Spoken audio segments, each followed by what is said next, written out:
Introduction. J'ai constaté que la plupart des chrétiens de mon temps ont du mal à vivre dans la présence de Dieu, manifestant une sécheresse dans leurs prières.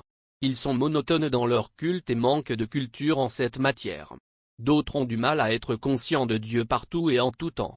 C'est pourquoi ils ont souvent une sanctification liée à leur relation avec l'Église locale. Et quand bien même que cette présence de Dieu se manifeste, ils ne savent pas comment la maximiser. C'est ainsi que certains se livrent à des impositions des mains charnelles ou inventent des prophéties, et d'autres sont habités par la peur, et croient à tort que cette présence est une manifestation diabolique. Beaucoup de chrétiens sont ignorants au sujet de la gloire de Dieu.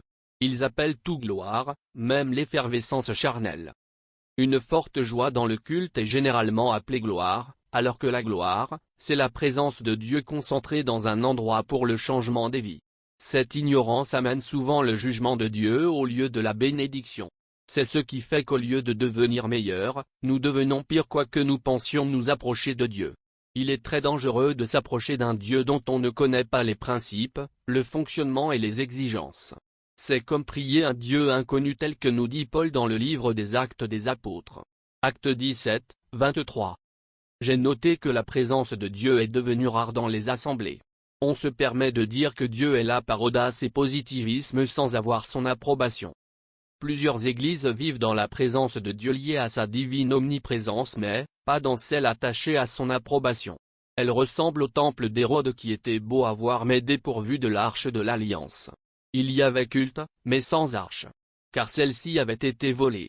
D'ailleurs, plusieurs cultes rendus à Dieu sont des ikabo, signifiant en hébreu des vides spirituels ou absence de la gloire de Dieu. Ce nom a été donné au petit-fils du sacrificateur Ilaï lorsque l'arche avait été prise par les Philistins. Pour exprimer le chaos dans lequel le peuple de Dieu se retrouvait sans l'akabo qui signifie gloire ou poids de Dieu en hébreu. 1 Samuel 4, 17-21. Au lieu de rechercher la face de Dieu, les hommes recherchent sa main. Au lieu de sa présence, ils recherchent sa bénédiction à l'image d'Israël dans le désert qui se contentait de la manne, de la caille et de l'eau, et n'avait que faire de la face de celui qui les avait délivrés. Exode 16,113.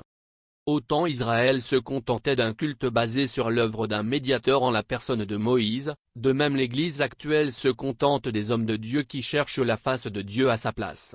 Et cela engendre des églises remplies des bébés spirituels qui ne savent pas chercher Dieu pour eux-mêmes à cause d'une dépendance maladive vis-à-vis des hommes de Dieu et des intermédiaires. Je sais que Jésus revient bientôt et il ne prendra qu'une église qui vit dans sa présence. Autant l'enlèvement d'Enoch avait comme déclencheur la vie dans la présence de Dieu, autant il est impossible d'être enlevé par un Dieu dans la présence duquel on est absent. Enoch marcha avec Dieu. Puis il ne fut plus, parce que Dieu le prit. Genèse 5, 24. Celui qui vit avec Dieu sur terre vivra de même avec lui dans le ciel et celui qui n'arrive pas à vivre avec Dieu sur terre ne vivra pas non plus avec lui dans le ciel. Ceci est crucial car notre attitude à l'égard de la présence de Dieu sur la terre détermine notre éternité. Je sais que le réveil spirituel arrive dans l'Église et je souhaite que le plus grand nombre de personnes y participent activement, parce qu'il est dit que la gloire du second temple sera plus grande que celle du premier, c'est-à-dire que l'Église du temps de la fin est destinée à expérimenter la présence de Dieu dans une dimension plus grande que celle de l'Église primitive. Ag 2, 9, et l'histoire de l'Église a démontré que tout réveil se prépare et s'entretient dans la présence de Dieu. L'une des choses importantes à faire à ce sujet, c'est d'enseigner la dimension de cette gloire qui va bientôt éclater dans l'Église définitive. Tant que l'Église sera ignorante de cette vérité concernant la présence de Dieu, le réveil promis tardera.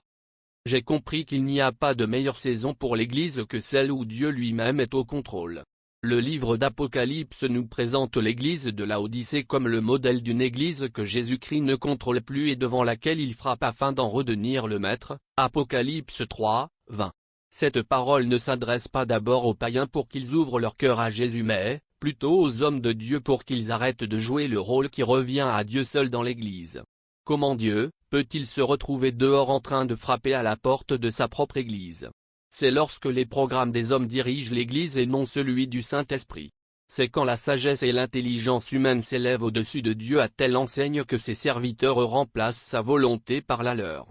Dans certains cas, les modérateurs des cultes étouffent aussi la présence de Dieu en étant trop présents dans leur service, au lieu de libérer la présence de Dieu en mourant en eux-mêmes.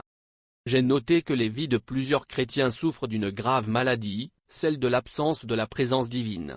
Cela touche le domaine de la prière, de la musique et de la vie en famille, etc., engendrant des zombies spirituels ou des morts vivants. Je crois que Dieu a toujours eu le désir de remplacer Icabo ou la gloire bannie en celui d'Emmanuel ou Dieu parmi nous. L'apôtre Jean nous dit que la parole est devenue chair en Jésus-Christ pour que le vide spirituel soit comblé par le divin. C'est pourquoi Paul s'écrit, Christ en nous l'espérance de la gloire. Colossiens 1, 27. Ainsi, en dernier lieu, j'ai observé que la venue de Dieu dans sa gloire inspire la fuite à plusieurs. Tout simplement parce qu'ils ne sont pas habitués au surnaturel. Malgré la présence d'un Dieu surnaturel dans leur cœur, ils sont naturels et préfèrent que Dieu se manifeste naturellement à eux. Ils sont semblables au peuple d'Israël, terrifiés par Dieu devant le mont Sinaï au point de dire à Moïse, « Va à notre place, car l'Éternel ton Dieu nous fait peur. » Exode 20, 18-19. Ce livre est écrit afin de partager certaines expériences et compréhensions ayant trait à la présence de Dieu. Ce sont des vérités qui pouvaient rester sous la table mais poussées par le Saint-Esprit, j'ai décidé de les partager selon qu'il est écrit, on n'allume pas une lampe pour la mettre sous le boisseau, mais on la met sur le chandelier, et elle éclaire tous ceux qui sont dans la maison. Matthieu 5, 15. Cet ouvrage représente donc, un écran sur lequel j'expose toutes ces révélations et observations que j'ai acquises dans le secret pour l'édification du corps de Christ à travers le monde. Découvre et expérimente sa présence est un ensemble de principes guides de la relation du chrétien avec son Dieu. Mon désir et même ma prière est qu'en lisant ces pages, tu fasses autant que moi la découverte et l'expérience de certains rouages de la divinité. Mon souhait est que tu sois conduit à avoir une profonde intimité avec le Saint-Esprit afin de devenir l'ami de Dieu, ce qui est une grande dimension dans la foi. La Bible nous parle du patriarche Abraham qui devint l'ami de Dieu au point de participer au conseil divin. Ce livre a, entre autres, le rôle d'enclencher des automatismes humains compatibles à la communion avec Dieu lesquels chez certains demeurent étouffés par le péché, l'ignorance et la religiosité.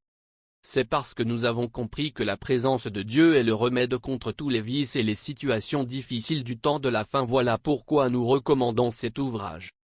Ainsi, tout serviteur de Dieu pourra s'exposer sur la plage de la présence de Dieu que ce livre ne fait qu'en ouvrir les étendues.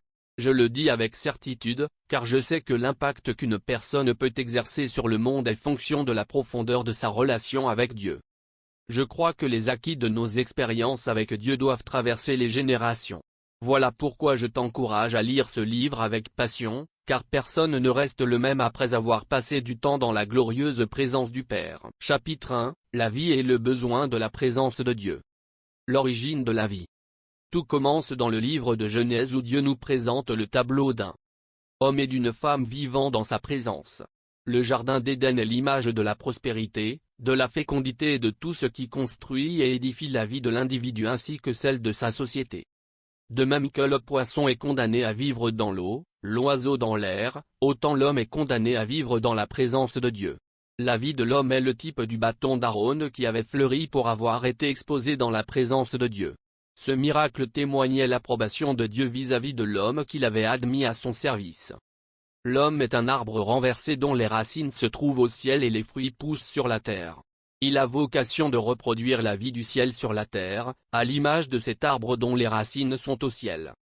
La présence de Dieu est plus importante que la vie, car si vous l'enlevez, la vie n'existe plus parce qu'elle en est la substance. Dieu ne nous oblige pas à vivre dans sa présence mais il nous la recommande fortement. Le jour où Adam et Ève ont décidé de quitter cette présence, Dieu leur a ouvert la porte. Mais combien tragique fut leur fin.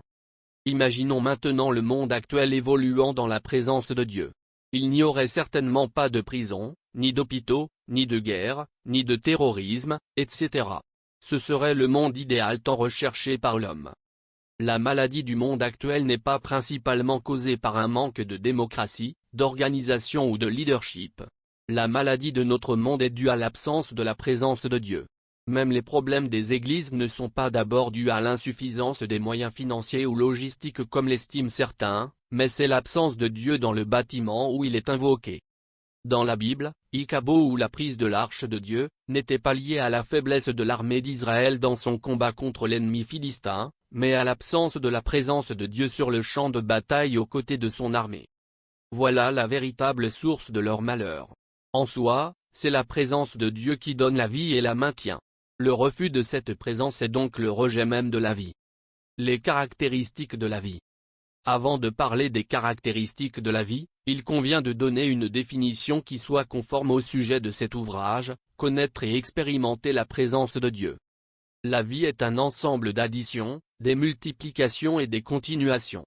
Quand une chose ne sait pas s'additionner, se multiplier et se perpétuer, elle finit par mourir. Quand le cœur cesse de battre, il est mort. Quand les cellules cessent de se multiplier, il y a la maladie. Quand l'argent ne se multiplie plus, il y a stagnation. Et la stérilité est un signe de mort. Corrélation entre la présence de Dieu et la vie. Addition, multiplication et perpétuation. Comment est-ce que la présence de Dieu amène-t-elle l'addition, la multiplication et la perpétuation dans la vie d'une personne? Quand Adam et Ève ont mangé du fruit de l'arbre de la connaissance du bien et du mal, ils ont été chassés de la face de Dieu. Cela a engendré la mort, laquelle est l'opposé de l'addition, de la multiplication et de la continuation. Les ronds sont poussés pour s'opposer à la vie. Au lieu de l'addition, il y a eu soustraction. À la place de multiplication, il y a eu division, et la cessation a remplacé la continuation. La génétique reconnaît qu'à partir de 25 ans, l'homme commence à mourir parce que les cellules de son corps ne se renouvellent plus parfaitement. D'où le vieillissement. Genèse 1, 28, Genèse 3, 17 à 18. La vérité de cet exemple se confirme dans les autres domaines de la vie, le mariage, le travail, le ministère, les affaires, la nation ainsi que la famille. Ainsi, nous allons considérer les applications de ces vérités divines dans la vie de certains personnages de la Bible. David. Quand David vivait dans la présence de Dieu, il opérait dans l'addition, la multiplication et la continuation. Il allait d'onction en onction, de victoire en victoire et le nombre de ses richesses, de ses possessions et même de ses enfants allait grandissant. Il vivait et était vivant dans la présence de Dieu. Mais lorsqu'il est tombé dans le péché avec la femme d'Uri, il est sorti de la couverture de cette présence et Dieu avait tué l'enfant de cette union. Nous voyons là une soustraction s'appliquer dans sa vie.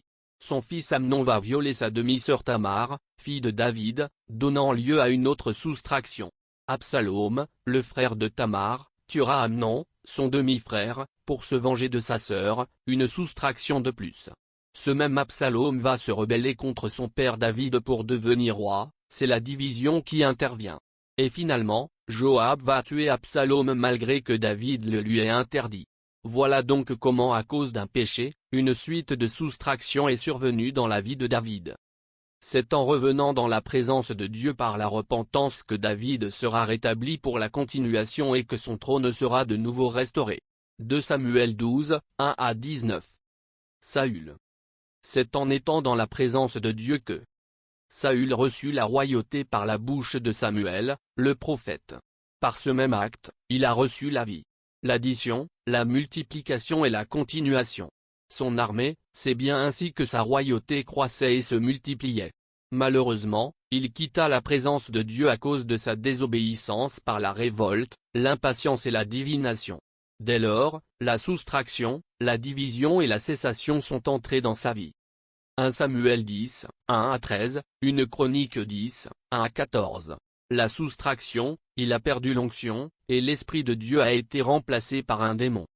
La division, pendant son règne, on chantait déjà, Saül a tué ses 1000 et David ses 10 000. On lui a donné 1 sur 10. La cessation, sa descendance n'a pas hérité de la royauté. Il est mort le même jour que son héritier. Et toute sa descendance a été exclue de la royauté. À l'opposé de David, Saül ne s'est pas repenti et mourut dans son péché. Le monde actuel face à la présence de Dieu. Sache que, dans les derniers jours, il y aura des temps difficiles. Car les hommes seront égoïstes, amis de l'argent, fanfarons, hautains, blasphémateurs, rebelles à leurs parents, ingrats, irréligieux, insensibles, déloyaux, calomniateurs, intempérants, cruels, ennemis des gens de bien, traîtres, emportés, enflés d'orgueil, aimant le plaisir plus que Dieu, ayant l'apparence de la piété, mais reniant ce qui en fait la force. Éloigne-toi de ces hommes-là. 2 Timothée 3,1 à 5. En paraphrasant l'introduction de ce verset, nous obtenons ceci, sache que dans le monde actuel, il y a des temps difficiles qui sont causés par l'égoïsme, la cupidité. Paul, étant aussi un prophète, avait perçu notre époque et ses caractéristiques en rapport avec la présence de Dieu sous les termes suivants. Irréligiosité, haine de tout ce qui a trait à la présence de Dieu. Ennemi des gens de bien, haine de personnes porteuses de la présence de Dieu. Idolâtrie, attachement plus prononcé pour le plaisir que pour Dieu. Dieu n'est pas contre le plaisir mais il n'approuve pas que l'homme s'y attache plus qu'à lui. Ayant l'apparence de la piété mais reniant ce qui en fait la force, hypocrisie religieuse et spiritualité de façade. 1. Irréligiosité. L'irréligiosité du monde actuel se démontre par un mépris institutionnalisé vis-à-vis de tout ce qui a trait à la présence de Dieu. Les gens méprisent les églises et honorent les stades. Ils préfèrent regarder la télé que participer au culte. Les militaires violent des femmes et commettent des génocides dans les églises. On ferme les églises et on ouvre des cabarets. Les gens consacrent 364 jours au monde et ne se souviennent de Dieu que le jour de Noël. Certains hommes se vantent même de n'aller à l'église que ce jour-là. De plus en plus, notre monde supprime toute référence à Dieu, croix, voile, cloche, insignes religieux, etc. Il y en a même qui militent pour que l'on cesse de prêter serment sur la Bible. 2. Ennemis des gens de bien. Les ennemis des hommes porteurs de la présence de Dieu, ambassadeurs et ministres de Dieu, chrétiens ou croyants sont applaudis et adulés. Le monde méprise ces gens de bien, les persécute, les jette en prison. On les chasse des entreprises, leur refuse des filles en mariage tout simplement parce que cette catégorie de personnes rappelle que Dieu existe. Tout cela confirme les paroles de Christ qui dit, « S'ils m'ont haï, ils vous haïront aussi, car le disciple n'est pas plus grand que son maître » Matthieu 10, 24. S'ils n'ont pas aimé celui qui avait la plénitude de la divinité, ils ne pourront pas accepter ceux qui croient en lui. La haine du monde contre les gens de bien n'est que l'expression de la haine du monde contre Jésus, Christ lui-même. Ce qui est dommage, c'est de voir les gens de bien être persécutés même par l'Église. Quel paradoxe! De même que les pharisiens ont persécuté Jésus et l'ont chassé de leur synagogue, à cause de leur préférence pour la loi, aujourd'hui encore certains hommes d'église tiennent la présence de Dieu hors des cultes parce qu'ils préférèrent leur temple, leur administration, leur dogme et leur tradition que celle-ci. Comme les pharisiens, ils aiment plus le temple et les synagogues que le Dieu de ce temple. L'Église actuelle ne supporte plus des prédicateurs de la vérité, les prédicateurs de la repentance et se fabrique des prédicateurs et des faux docteurs qui la caressent au sens du poil, lui disant ce qu'elle a envie d'entendre. Elle est comme Achab qui préférait entendre le message de faux prophètes plutôt que celui de Michée. 3. Idolâtrie. L'idolâtrie ne se limite pas seulement au fait de se prosterner devant les statues. Elle consiste à aimer quelque chose, quelqu'un, une activité comme Dieu, ou même plus que lui.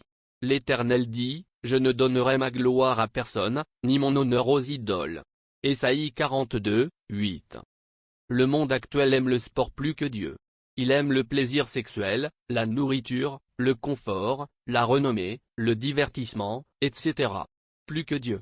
Il y a des chaînes de télévision qui diffusent des émissions gastronomiques mais refusent que l'on y prêche la parole de Dieu. Il y a de ces gens qui se suicident parce que leur équipe de football a perdu le match. Quelle aberration! Des fans s'évanouissent parce que leur musicien préféré leur a fixé le regard. Il y en a qui passent toute leur vie dans des casinos, oubliant qu'ils ont une famille. Certains sont même prêts à tuer père et mère pour avoir ne serait-ce qu'une seringue de cocaïne en vue d'un plaisir éphémère. La société actuelle tolère la pornographie, le lesbianisme et l'homosexualité. Dans certains pays africains, les sociétés brassicoles sont les principaux sponsors des équipes de football. Je me demande d'ailleurs ce que fait la bière dans le football. Depuis quand la bière contribue à former un excellent sportif professionnel. Il y a des pays où des chaînes de télévision feraient faillite sans l'apport financier des sociétés brassicoles. Cette omniprésence de l'alcool, notamment par un matraquage publicitaire ne peut que conduire à la hausse continuelle de l'ivrognerie dans la société. Presque toutes les publicités à travers le monde sont parfumées par la nudité de la femme, comme si la devise était pas de nudité, pas d'achat. Nous voyons la prostitution, présentée comme le plus vieux métier au monde, être légalisée, protégée et encadrée dans certains pays, et des avenues, des quartiers et des forêts entiers y sont consacrés. Les hommes d'aujourd'hui ne marquent aucune différence avec ceux de Sodome et Gomorrhe qui, à cause de leur amour pour le plaisir charnel, voulurent avoir des relations contre nature avec 2 anges en visite chez Lot, qu'ils avaient pris pour des hommes. Genèse 19, 5-9. Le récit de Sodome et Gomorrhe démontre une fois de plus qu'une société qui aime le plaisir plus que Dieu finit toujours par s'attaquer de manière consciente ou inconsciente à Dieu et par conséquent subit son jugement. La suite nous révèle que les Sodomites firent frapper de cécité par les 2 anges et cela du plus petit au plus grand. 4. Ayant l'apparence de la piété mais reniant ce qui en fait la force. Bizarrement, malgré l'expansion de l'iniquité à travers le monde, je remarque néanmoins dans certains endroits une ferveur religieuse intense, sans aucune transformation intérieure réelle. Les mêmes autorités qui prêtent serment sur la Bible, déclenchent des guerres dans plusieurs régions du monde. L'on admet l'homosexualité d'un côté, alors que l'on ferme des églises de l'autre. Au nom de la démocratie, de la laïcité, de la tolérance ou d'un certain intérêt national, l'on pratique sans gêne la magie, on vole l'État, on légalise l'avortement, on emprisonne des innocents, on assassine des adversaires politiques, etc. Voilà ce que signifie avoir l'apparence de la piété tout en reniant ce qui en fait la force. Les pédophiles et les homosexuels sont des gens très respectables dans la société, parfois même en toge. Parmi les voleurs et les escrocs, certains portent même le col pastoral. Les gens ont du zèle pour se rendre à l'église mais demeurent incapables de porter du bon fruit dans la société. L'on ne compte plus le nombre des pseudo-serviteurs de Dieu qui bâtissent leur royaume appelé communauté, plateforme ou parti chrétien, au lieu de bâtir le royaume de Dieu. Toutes ces choses rappellent tristement les pharisiens qui, malgré leur longue robe et leur démarche pieuse étaient des ravisseurs, des orgueilleux, des méchants, des voleurs et des assassins capables de tuer le Fils de Dieu lui-même au nom de Dieu. Voilà ce qui se produit lorsque l'on commet l'erreur de nettoyer l'extérieur du vase sans s'occuper de son intérieur. Pas étonnant que Christ les assimile à des tombeaux blanchis, des églises blanchies, des ministères blanchis, des associations blanchies à cause de la pourriture qu'ils cachent, malgré une apparence extérieure de piété. Malgré tout, un grand vide. Quand Dieu n'est plus là, l'homme devient Dieu. Et l'homme est un mauvais Dieu qui n'amène que des temps difficiles, guerre, terrorisme, injustice sociale, famine et soulèvement. La Bible nous dit que dans les derniers jours, c'est-à-dire dans le monde actuel, il y aura des temps difficiles à cause du rejet de Dieu. Remplacer le grand Dieu par le petit Dieu, la substitution du vrai par le faux laisse toujours un vide insatiable que seul Dieu peut combler quand on revient à lui. Dieu n'a jamais abandonné la société actuelle mais c'est cette dernière qu'il a abandonnée. C'est pourquoi Dieu œuvre toujours pour le retour du monde vers lui à travers un vide plus béant qui se manifeste par une grande insatisfaction, malgré le développement technologique, ou un semblant de démocratie, malgré le luxe, le confort, la nourriture bio ou le foisonnement des distractions et des plaisirs, malgré tout cela, un grand vide. Homme du monde moderne, tu as besoin de Dieu, car lui seul peut remplir le vide que tu ressens. Ton esprit est à l'image de Dieu et lui seul en a la maîtrise profonde. Tout substitut à la présence de Dieu ne fera qu'amplifier ton vide, ton insatisfaction. Les guerres, les révoltes, les violences, les famines et les injustices ne sont que des cris de l'insatisfaction des âmes qui se déchaînent. Quel que soit le nombre des démons dans une personne, la Bible ne parle jamais de la plénitude des démons car l'esprit de l'homme a été créé à la taille ou à l'image de Dieu. C'est pourquoi malgré la présence de toute une légion des démons, le possédé de Gadara n'a jamais été rempli des démons mais habité par ces derniers. Son esprit était trop spacieux pour qu'une petite légion des démons le remplisse. L'esprit de l'homme a été fait à la taille de l'esprit de Dieu. Aussi parle-t-on de la plénitude de l'esprit. L'esprit de l'homme, c'est la chaussure et l'esprit de Dieu, c'est le pied. De ce fait, nous disons que l'esprit de l'homme est la chaussure qui correspond uniquement à la taille de l'esprit de Dieu, que nous considérons comme le pied. Le monde actuel est semblable à Jacob, qui, en dépit de la bénédiction d'Isaac qu'il avait usurpée, demeura insatisfait au point d'éprouver le besoin de la bénédiction qui émane de la sainte présence de Dieu. La preuve est qu'après avoir lutté avec l'ange, il n'a plus jamais exigé aucune autre bénédiction. Malgré le luxe du palais de Pharaon, Moïse avait une grande lassitude qui l'attirait vers un peuple esclave. Le bonheur qu'il éprouva après le buisson ardent était supérieur à celui du palais. Cet homme qui s'appuyait sur un bâton, devint plus heureux que celui qui se promenait sur un char. Loin de nous, l'idée de faire l'apologie de la pauvreté. Mais, nous voulons dire au monde actuel que le bien matériel et le confort sans Dieu ne laissent qu'un vide béant dans l'âme. Pourquoi, d'après vous, le taux de suicide, de meurtre, de fugue, d'alcooliques, de toxicomanes, etc., ne fait que s'accroître malgré le développement technologique du monde actuel? La raison en est que les solutions proposées par les dirigeants, les leaders et le New Age ne correspondent pas aux besoins de l'âme humaine, créée à l'image de Dieu. L'Église d'aujourd'hui est comme Corneille, cet homme qui allait à l'Église, donnait ses offrandes et ses aumônes mais continuait à éprouver un vibrant besoin d'être conduit et initié à la présence de Dieu. Ainsi par son sermon, Pierre donna vie à la religion de Corneille, laquelle était bonne, mais sans vie. Église, il y a des Corneilles assis dans tes bancs qui désirent qu'on les ramène dans la présence de Dieu. Quand j'étudie l'histoire de l'Église, j'y trouve un paradoxe flagrant entre la présence de Dieu et le matérialisme. L'Église primitive disait, « Je n'ai ni or ni argent mais ce que j'ai, je te le donne, lève-toi et marche. » Mais l'Église actuelle dit, « J'ai amassé l'or et l'argent mais je ne sais plus dire, lève-toi et marche. » Acte 3, 6-7.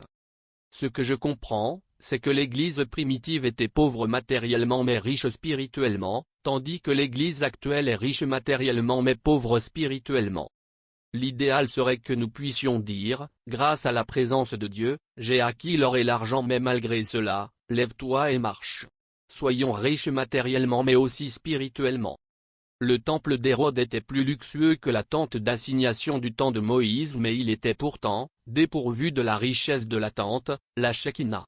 Ce n'est pas que Dieu soit contre le temple parce qu'il remplit de sa gloire celui de Salomon tant que les principes qui attirent sa présence étaient respectés. L'Église actuelle est tombée dans le piège de croire que c'est en développant, en médiatisant et en enrichissant ses programmes de culte que la présence de Dieu viendra dans le temple.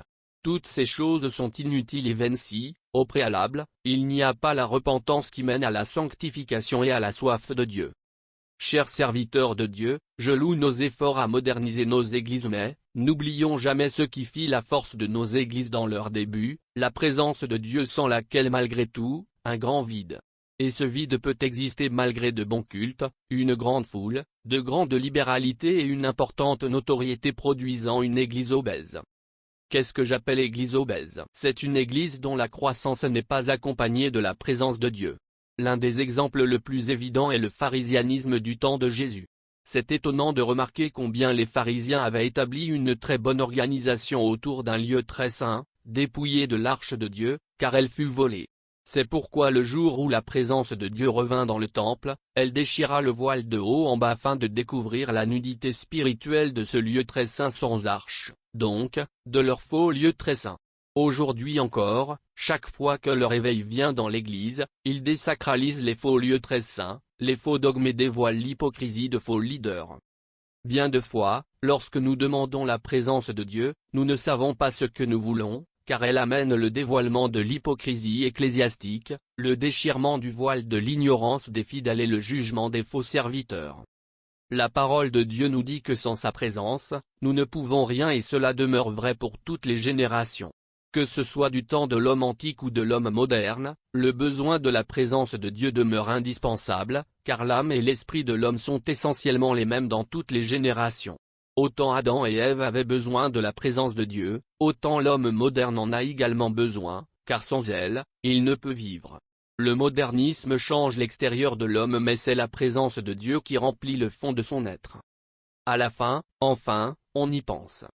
Dans une de nos langues nationales, il y a un adage qui dit, « Bozo bali boso, mayel nasima », c'est-à-dire que la bêtise précède souvent la sagesse. L'homme a souvent tendance à comprendre, après avoir connu des temps de turbulence, rencontré toutes sortes de problèmes et goûté à la déception. Cet adage est, en soi, un avertissement parce qu'il recommande à l'homme d'appliquer la sagesse avant de subir les conséquences de la bêtise. À l'instar de Noé qui a attendu d'être déçu par le corbeau pour se confier à la colombe, l'homme moderne se confie, d'abord, dans sa technologie avant de se confier à Dieu. C'est lorsque cette dernière le déçoit qu'il recherche à se confier à Dieu. Les déceptions, le vide, les frustrations que nous ressentons dans la vie sont des pédagogues qui nous rappellent notre besoin de Dieu. Comme un aéroport vers lequel l'avion est obligé de revenir, ainsi est Dieu pour l'humanité. Le fils prodigue, réclamant sa liberté et son indépendance, ne savait pas qu'en agissant ainsi il se privait de la présence protectrice de son père. C'est seulement quand il se retrouva pauvre, obligé de manger les carouges de cochon et désabusé, qu'il comprit l'importance de la présence de son père. Il comprit alors que la présence de son père était plus importante que ses biens, de même que Dieu est plus important que sa bénédiction. Le monde actuel connaîtra bientôt une faim et une soif de Dieu telle qu'on n'en a jamais connu. Et cela déclenchera le réveil qui va préparer l'Église au retour de Christ. L'homme sage et intelligent doit apprendre à avoir soif de Dieu même dans l'aisance et dans la richesse. Ainsi, il n'aura pas besoin d'être frappé par la pauvreté pour rechercher la présence de Dieu. Celui qui assimile ces leçons n'a plus besoin des pédagogues. La fausse conception de la vie selon le New Age. Le New Age est un mouvement tentaculaire et sans forme qui revendique de tout croire et de ne rien croire en même temps. C'est un mouvement œcuménique qui prône la force de l'homme, son indépendance, sa puissance, son intelligence, son potentiel et les capacités de son esprit sans se référer à son créateur. C'est un mouvement démoniaque qui fait de l'homme son propre Dieu, rappelant la tentation d'Adam et Ève dans le jardin d'Éden qui les avait déconnectés de Dieu en leur promettant de devenir des dieux. C'est un mouvement qui incite à la rébellion vis-à-vis de l'autorité de Dieu. Dans le New Age, le bien et le mal sont facultatifs. Il est interdit d'interdire, car chacun est une loi pour lui-même et se bâtit sa propre constitution de vie. Le New Age est une religion sans Dieu qui fait de l'homme son propre Dieu. Nous savons que partout où l'homme est Dieu, Satan règne en Dieu et finit par faire de l'homme son adorateur. Le New Age est la manifestation du mystère de l'iniquité qui agit déjà pour préparer la dernière tour de Babel sur laquelle l'Antichrist viendra régner. La conception du New Age n'est pas ni ou nouvelle, elle est ancienne, car depuis la chute de Lucifer, sa seule stratégie a été celle de créer un monde sans Dieu. Il n'y a pas de nouveaux péchés mais il n'y a que de nouveaux pécheurs. Cet esprit n'est pas un nouvel esprit mais c'est celui du serpent ancien appelé Satan. Des fois, sans se rendre compte, l'Église annonce le message du New Age lorsque du début à la fin d'un sermon, l'œuvre de la croix n'est nulle part présentée comme la seule alternative qui conduit au bonheur, au salut, à la paix et à la joie de l'homme. L'Église doit faire attention à ces prédicateurs qui se disent être des motivateurs, prêchant la pensée positive non soutenue par l'œuvre de la croix mais seulement par la pensée positive. Dieu dit, « Sans moi, vous ne pouvez rien », alors que le New Age dit, « Seul, vous pouvez tout ». Cette dernière est une grave hérésie digne de la condamnation éternelle. Chapitre 2, La soif de Dieu. La soif et la faim sont des sensations provoquées par la privation de boisson et de nourriture. Quand un homme a faim et soif, il a des maux de tête et gastrique, il est nerveux et fatigué. Ce sont des symptômes qui accompagnent la faim et la soif. De même la soif spirituelle est une sensation provoquée par la privation de la boisson et de la nourriture spirituelle que sont, la parole de Dieu, sa présence, sa puissance et son intimité. Et comme la première soif, celle-ci aussi est accompagnée des symptômes tels que le vide intérieur, les pleurs, ou encore le désir de crier, de prier, de jeûner, d'adorer, bref de rechercher Dieu. Je l'expliquerai en profondeur plus loin. Es-tu toujours là? La soif et la faim de Dieu nous amènent à affirmer. Je suis fatigué de moi-même. Je suis fatigué de ma religion. Je suis fatigué du terrestre. Je veux Dieu. Elle se traduit aussi par une force de succion spirituelle qui nous permet de recevoir une dimension nouvelle dans notre esprit. Comme le bébé tète le sein de sa mère, le problème n'est pas le sein maternel mais la capacité du bébé à tirer le lait qui s'y trouve. Le problème n'est pas Dieu mais notre manque de sa soif. Une petite soif engendre une petite dimension et une grande soif engendre une grande profondeur. Tout dépend de toi. C'est pourquoi les véritables assoiffés sont toujours poussés à se mettre à part pour Dieu à l'instar de Moïse, de Daniel, de Jacob, de Jésus, etc. La soif et la faim sont des manifestations d'une carence de ce qui est vital, fondamental et indispensable, c'est-à-dire des choses sans lesquelles la vie serait impossible. Raison pour laquelle, on ne peut parler de la soif d'une voiture, d'un vêtement ou d'une maison, car sans elle, l'homme peut vivre. Mais sans eau, sans nourriture et sans Dieu, la vie est complètement impossible. Autant l'eau et la nourriture sont deux choses indispensables pour la survie de l'homme, ainsi Dieu est indispensable, vital et fondamental pour la survie de celui-ci. Sans eau ni nourriture, notre corps ne peut vivre. De même que sans Dieu, notre esprit se meurt. C'est pourquoi, il n'y a jamais eu de réveil autour des bénédictions divines mais seulement autour de Dieu lui-même qui est la personne vitale. Une façon de dire qu'il n'y a pas de réveil autour de la main de Dieu, toujours autour de sa face. Ce qui est important, ce n'est pas l'activité autour du trône mais c'est celui qui y est assis.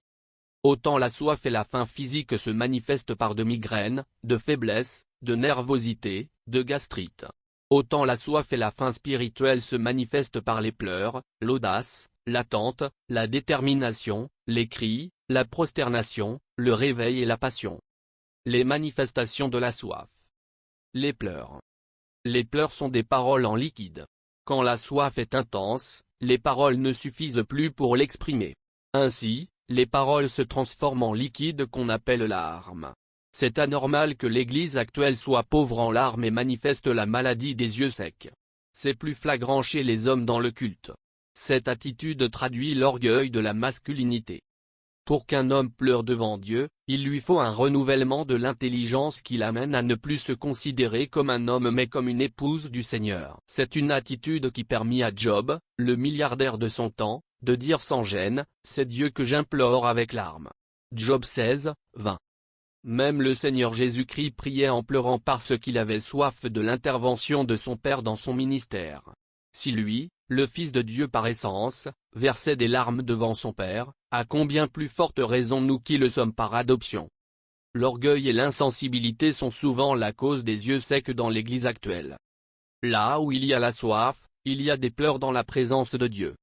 L'audace. Je définis l'audace comme la capacité d'agir différemment quels que soient les risques encourus. C'est le fait d'oser agir selon la faim et la soif que l'on ressent. À titre d'exemple, je peux citer les 4 hommes qui brisèrent le toit pour que Jésus guérisse leur ami. C'est anormal que nous ayons des cultes qui, de janvier à décembre, ne subissent aucune perturbation, parce qu'il n'y a pas des assoiffés de Dieu que j'appelle les casseurs de toit. Dieu est un Dieu d'ordre mais par moments son ordre est désordre. Le culte dirigé par l'esprit déclenche la soif de Dieu, alors qu'un culte conduit par la raison étouffe la soif de Dieu en ligotant les casseurs de toit. Je pense à certaines églises où il est interdit de dire Amen pendant la prédication, de se tenir debout, de se prosterner, de prophétiser et d'imposer les mains aux malades. Respecter ces choses est une fausse politesse qui donne plus d'importance au toit qu'aux malades que l'on doit faire entrer dans la présence de Dieu. Certaines églises sont tellement froides qu'elles ont besoin d'un coup de marteau provenant des assoiffés de Dieu, ces audacieux qui sont prêts à briser les traditions à cause de leur désir débordant de plus de présence de Dieu. L'attente. Le prix à payer pour la présence de Dieu n'est pas l'argent mais le temps. Celui qui paie le prix du temps attend. Là où il y a la soif, on ne se précipite pas à quitter la présence de Dieu. On n'est pas scotché à sa montre, car le temps n'est plus Dieu mais c'est Dieu qui en est le maître. À titre d'exemple, Moïse a fait à 2 reprises un jeûne de 40 jours. Et il a aussi attendu 7 jours sans entendre Dieu.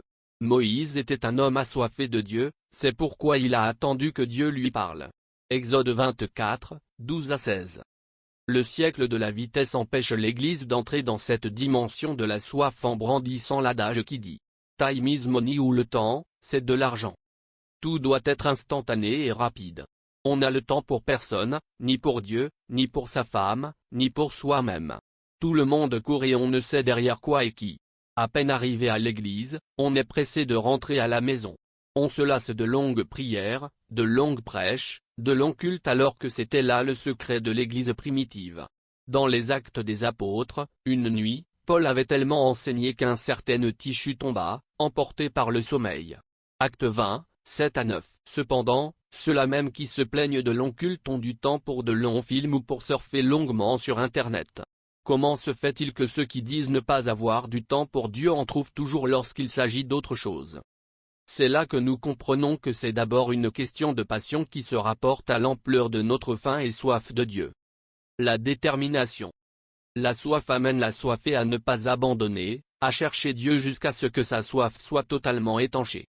Comme une biche soupire après des courants d'eau, ainsi mon âme soupire après toi, ô Dieu.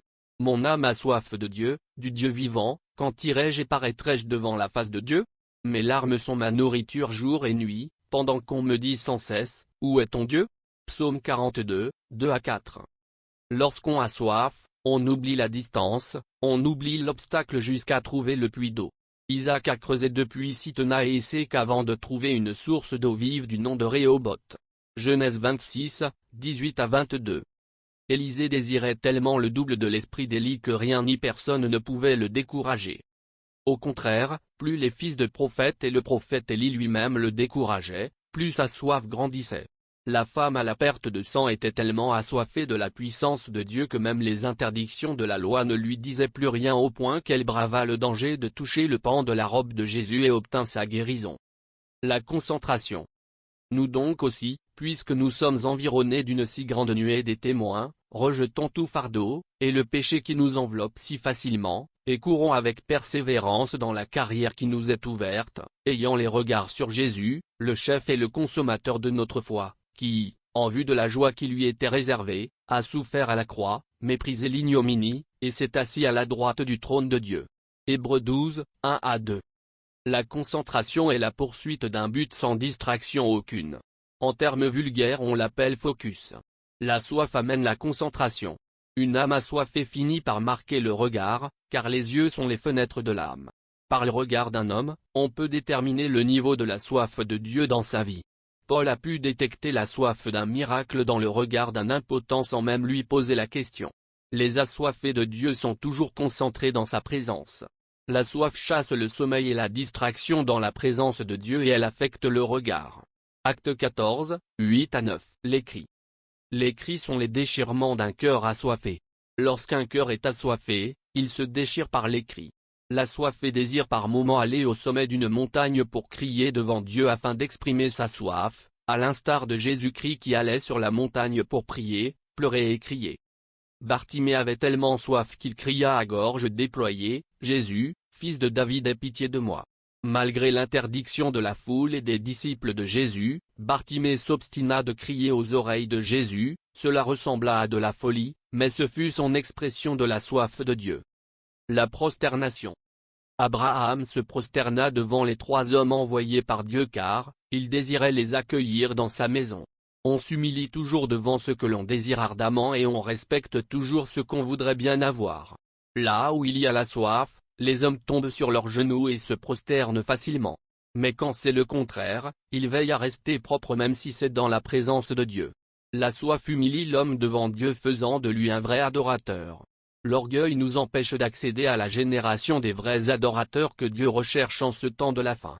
Tant que la femme samaritaine ne s'humiliait pas, les vérités au sujet de l'adoration véritable lui restaient voilées.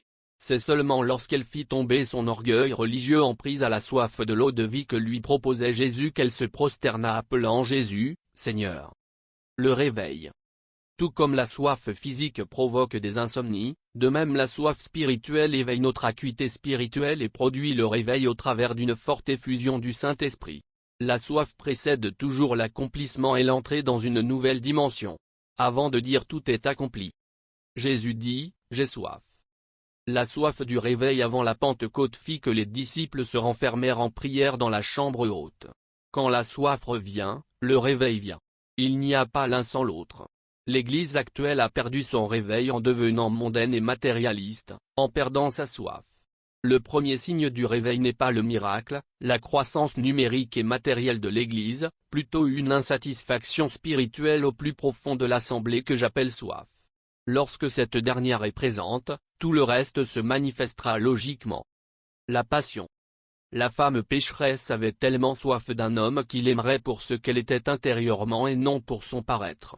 Qu'elle déploya sa soif avec une telle passion que les disciples et Simon le lépreux, l'hôte de Jésus, furent grandement stupéfaits. Elle lava les pieds sales de Jésus avec ses larmes, les essuya avec sa chevelure, symbole de sa gloire, puis les parfuma à l'aide d'un parfum de grand prix. Elle qui n'avait pas été invitée, honora Jésus plus que Simon le lépreux, lequel ne permit au dernier de ses serviteurs de laver les pieds du maître d'après la coutume juive. Elle l'aima plus que tous ceux qui étaient dans cette maison, y compris Simon et les autres disciples. Elle s'occupa des pieds du Seigneur avant même de bénéficier de ses mains et de sa face, Luc 7, 36 à 50. Marie de Magdala, quand plus tard les disciples abandonnèrent Jésus, resta près de lui, au pied de la croix, Matthieu 27, 55 à 56. Lorsque personne n'osait sortir pour scruter son tombeau, elle y alla avec du parfum, Matthieu 28, 1. Les autres avaient regagné leurs anciennes activités alors qu'elle ne pouvait plus revenir à ses 7 démons desquels elle fut délivrée pendant le ministère de Christ. Elle continua à appeler Jésus Seigneur malgré qu'il fût déjà mort. Elle demanda, « Où avez-vous mis mon Seigneur ?» Et c'est son nom que la langue du ressuscité prononça en premier, Marie. Jean 20, 15-16. Tout cela, parce que cette femme avait atteint un niveau d'intimité avec Christ que les autres apôtres n'avaient pas encore. L'histoire de la Bible est écrite à partir d'une encre de soif du Créateur et de sa créature, et nous vous proposons quelques versets qui le confirment. Apocalypse 22, 17, et l'Esprit et l'épouse disent, viens. Et que celui qui entend dise, viens. Et que celui qui a soif vienne. Que celui qui veut prenne de l'eau de la vie, gratuitement. Jésus ne reviendra que pour une église assoiffée. Tant que nous n'aurons pas la soif de Dieu, il ne reviendra pas. La soif détermine son retour. La soif doit être la vie de l'Église, car sans elle, l'Église cesse d'être une épouse. Et sans nature de l'épouse, il n'y a pas d'enlèvement, car on n'épouse pas une femme frigide. Le Saint-Esprit est notre coach en matière de soif, car l'Esprit et l'épouse disent ensemble, viens. Sans le Saint-Esprit, l'Église tombe dans la frigidité spirituelle, le matérialisme et la mondanité. C'est là où l'Église actuelle se trouve parce qu'elle s'est déconnectée de lui. Apocalypse 21, 6, et il me dit, c'est fait. Je suis l'alpha et l'oméga, le commencement et la fin. À celui qui a soif je donnerai de l'eau de la vie, gratuitement. Celui qui n'a pas soif, n'a pas de main devant Dieu.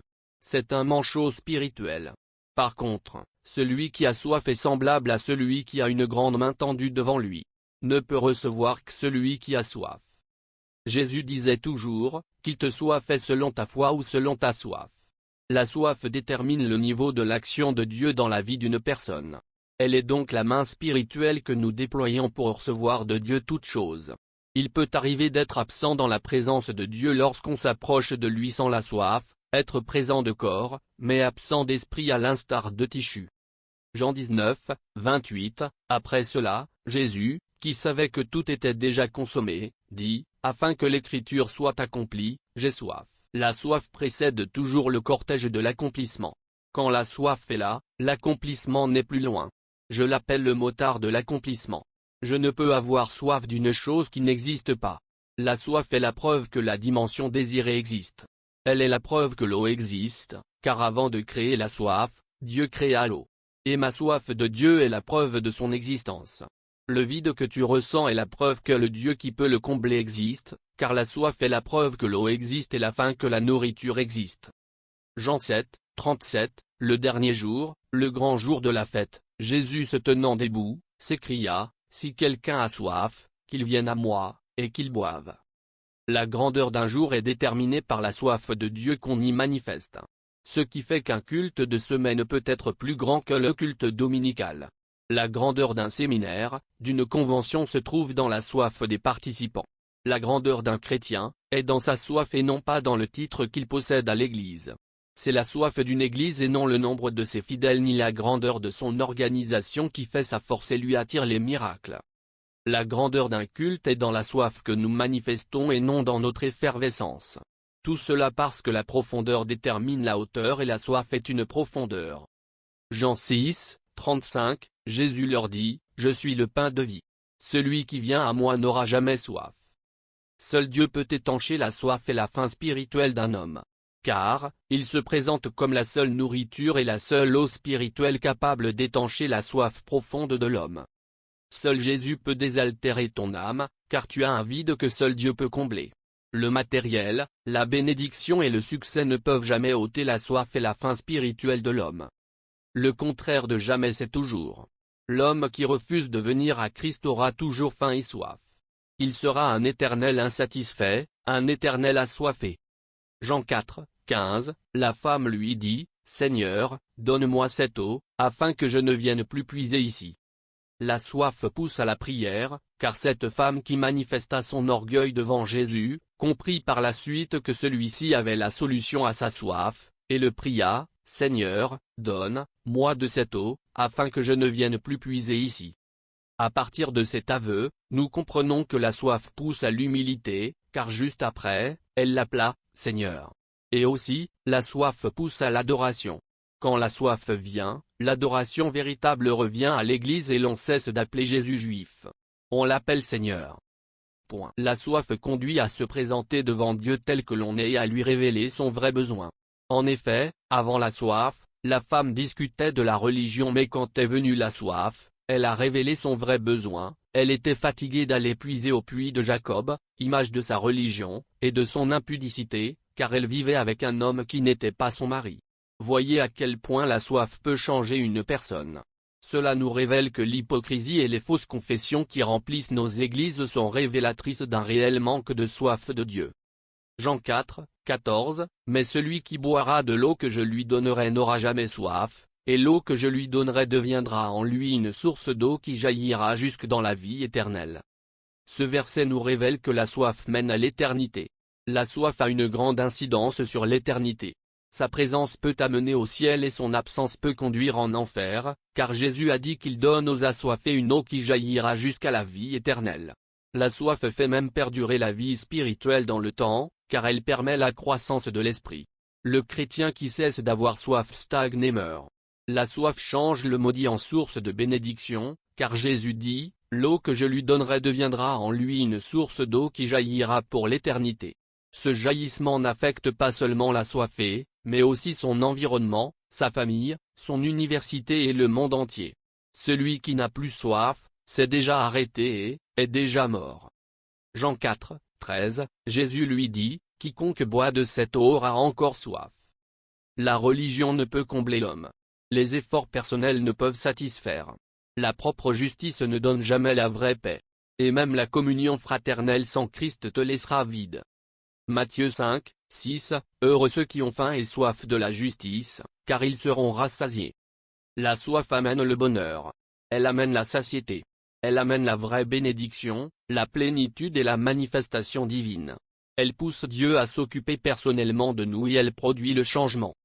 Amos 8, 11, Voici, les jours viennent, dit le Seigneur, l'Éternel, où j'enverrai la famine dans le pays, non pas la disette du pain et la soif de l'eau, mais la faim et la soif d'entendre les paroles de l'Éternel. C'est Dieu qui produit en nous sa soif et sa faim. C'est lui qui crée en nous le vouloir et le faire.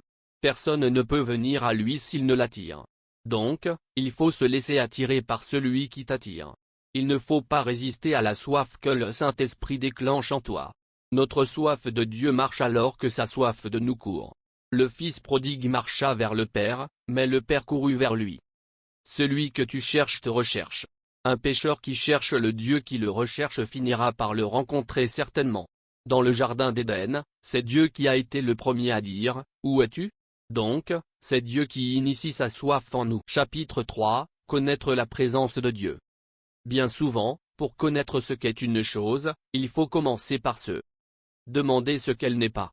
La présence de Dieu n'est pas l'onction, car cette dernière est sa puissance, autrement dit sa main. Elle n'est ni sa face ni lui-même. L'onction nous est donnée pour entrer dans sa présence comme Esther l'avait reçue pour pénétrer dans la présence du roi Assuérus qui est l'image de Dieu dans ce contexte. Esther était ointe pour plusieurs raisons, notamment 1. Ôter l'odeur de la femme de basse classe qu'elle était. Donc, l'onction vient nous dépouiller de l'ancien nous, de notre vieil homme pour nous introduire dans la présence de Dieu. 2. Embellir et anoblir Esther afin qu'elle plaise au roi. Elle nous embellit et nous rend nobles pour plaire à Dieu. Elle nous prépare à entrer dans le lieu saint et nous pousse dans la sainte présence du Père. Elle n'est pas la plus grande dimension en Dieu, mais elle est une étape vers la plus grande qui est Dieu lui-même. La plus grande dimension de ma maison, ce n'est pas ma télévision, ni ma table, ni ma voiture, mais c'est moi-même. Et la plus grande dimension de la maison de Dieu, c'est Dieu lui-même. L'onction introduit dans la présence de Dieu, mais cette présence vient toujours avec une autre onction. Car, là où se trouve Dieu, là se trouve nécessairement sa puissance. Mais, là où il y a l'onction, il n'y a pas nécessairement la présence de Dieu. Le diable est puissant mais sans Dieu. Samson était puissant malgré ses péchés. Moïse avait vu l'onction symbolisée par la main de Dieu, et était resté insatisfait. Il avait vu la main de Dieu, mais désirait plus que cela, voir sa face. Moïse dit, « Fais-moi voir ta gloire. » L'Éternel répondit. Je ferai passer devant toi toute ma bonté, et je proclamerai devant toi le nom de l'Éternel, je fais grâce à qui je fais grâce et miséricorde à qui je fais miséricorde. Exode 33, 18 à 19.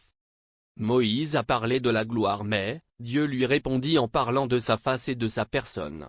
C'est-à-dire, qu'en plus de la main de Dieu, Moïse voulait voir sa face. Qu'est-ce que c'est alors la présence de Dieu si ce n'est pas son onction? L'Éternel dit, tu ne pourras pas voir ma face, car l'homme ne peut me voir et vivre. Quand ma gloire passera, je te mettrai dans un creux du rocher, je te couvrirai de ma main jusqu'à ce que j'aie passé. Exode 33, 20 à 22. C'est Dieu lui-même parce qu'il dit, personne ne peut me voir. C'est la face de Dieu, car il dit, personne ne peut voir ma face et vivre. C'est la théophanie qui est une apparition de Dieu sous une forme visible. C'est la plus grande dimension en Dieu, la plus grande dimension de la vie chrétienne et de l'Église, la plus grande richesse du chrétien. Pour preuve, la plus grande dimension du tabernacle était la Shekinah dans le lieu très saint et non le pain de proposition ni le chandelier d'or, ni l'autel de parfum, encore moins l'arche de l'alliance et son or. Moïse, ayant compris cela, dit à Dieu, comment sera-t-il donc certain que j'ai trouvé grâce à tes yeux, moi et ton peuple? Ne sera-ce pas quand tu marcheras avec nous, et quand nous serons distingués, moi et ton peuple, de tous les peuples qui sont sur la face de la terre? Exode 33, 16. Donc, la présence de Dieu dans ce verset est aussi signe de la faveur de divine. Comment sera-t-il certain que j'ai trouvé grâce à tes yeux? La présence de Dieu est la marque de distinction et la force de son peuple. Moïse a refusé d'être avec l'ange sans le Dieu de l'ange. Il a refusé le lait et le miel sans le Dieu qui donne du lait et du miel. Il a refusé la percée, le succès et la bénédiction sans le Dieu qui les donne. Il a refusé la guérison sans le guérisseur, la bénédiction sans le bénisseur, la délivrance sans le libérateur, le succès sans la Shekinah. Il a refusé d'avancer sans la présence de Dieu, parce qu'il savait que avancer sans Dieu, c'est reculer et avoir tout et perdre la présence de Dieu, c'est tout manquer. Type de présence de Dieu. Il existe plusieurs types de présence de Dieu. C'est la même présence, dont les manifestations diffèrent en fonction de l'environnement et du respect de certaines lois spirituelles. La présence de Dieu liée à sa divinité et à son omniprésence. Cette présence est partout, même en enfer. Es-tu étonné? Dans les bars, dans la mer, dans le deuxième ciel, dans l'église, etc. Elle n'est conditionnée par rien, car elle est liée à l'omniprésence de Dieu. Sinon, Dieu ne sera pas Dieu partout. Elle est la part de toute créature sur terre, que ce soit le païen, les démons, le sorcier, les animaux, etc. Car Dieu est partout. Où irai-je loin de ton esprit, et où fuirai-je loin de ta face? Si je monte aux cieux, tu y es. Si je me couche au séjour des morts, t'y voilà. Si je prends les ailes de l'aurore, et que j'aille habiter à l'extrémité de la mer, là aussi ta main me conduira, et ta droite me saisira. Si je dis, au moins les ténèbres me couvriront, la nuit devient lumière autour de moi, même les ténèbres ne sont pas obscures pour toi, la nuit brille comme le jour, et les ténèbres comme la lumière. Psaume 139, 7 à 12. Mon corps n'était point caché devant toi, lorsque j'ai été fait dans un lieu secret, tissé dans les profondeurs de la terre. Quand je n'étais qu'une masse informe, tes yeux me voyaient. Et sur ton livre étaient tous inscrits les jours qui m'étaient destinés, avant qu'aucun d'eux n'existât. Psaume 139, 15 à 16. Cette présence est appelée la présence universelle de Dieu qui coordonne toutes choses dans l'univers, les galaxies, les étoiles etc. Cette présence de Dieu est discrète et non manifeste. Nous la contemplons au travers de la création. C'est une présence qui ne produit pas des miracles, mais pousse de foi à adorer Dieu à cause de son immensité, sa grandeur et sa sagesse infinie révélées dans la création. Elle communique la joie, la détente et parfois a conduit à la conversion des non-croyants. Certains astronautes, par la vue de la majesté divine cachée dans l'univers se sont convertis à Christ. En effet, les perfections invisibles de Dieu, sa puissance éternelle et sa divinité, se voient comme à l'œil, depuis la création du monde, quand on les considère dans ses ouvrages. Ils sont donc inexcusables, puisqu'ayant connu Dieu, ils ne l'ont point glorifié comme Dieu, et ne lui ont point rendu grâce. Mais ils se sont égarés dans leurs pensées, et leur cœur sans intelligence a été plongé dans les ténèbres. Romains 1, 20 à 21. La présence de Dieu liée à son approbation et à sa divinité. C'est une présence manifeste, concentrée dans un lieu, dans un homme, dans une église, dans un stade, dans une nation et par moments dans un continent. Par exemple, ces derniers temps, l'Amérique latine est balayée par la présence de Dieu. C'est la Shekinah, la gloire, la Kabo ou le poids de Dieu. Elle est accompagnée du surnaturel, des conversions, de la vraie adoration, de vrais signes, de la terreur de Dieu, de la crainte et de la révérence. Elle s'accompagne de l'oubli de temps et de la conscience du divin. C'est elle que l'Église doit rechercher et non la première. C'est cette présence qui remplit le troisième ciel et qui remplissait dans le passé le lieu très saint, apparaissant comme une nuée le jour et la colonne de feu la nuit. C'est elle qui doit remplir l'Église et caractériser toutes ses rencontres, car elle seule transforme et comble l'homme en remplissant le vide de son cœur. Moïse dit: Vous ferez ce que l'Éternel a ordonné, et la gloire de l'Éternel vous apparaîtra. Lévitique 9, 6. Au moment où les sacrificateurs sortirent du lieu saint, la nuée remplit la maison de l'Éternel. Les sacrificateurs ne purent pas y rester pour faire le service, à cause de la nuée. Car la gloire de l'Éternel remplissait la maison de l'Éternel. 1 Roi 8, 10-11. L'année de la mort du roi Osias, je vis le Seigneur assis sur un trône très élevé, et les pans de sa robe remplissaient le temple. Des séraphins se tenaient au-dessus de lui. Ils avaient chacun 6 ailes. 2 dont ils se couvraient la face, 2 dont ils se couvraient les pieds, et 2 dont ils se servaient pour voler. Ils criaient l'un à l'autre, et disaient: Saint, Saint, Saint est l'Éternel des armées. Toute la terre est pleine de sa gloire. Ésaïe 6, 1-3. Ceci nous enseigne 3 choses. Il y a le pan de sa robe qui remplit le temple, c'est sa présence qui remplit son temple, la seconde présence liée à son approbation.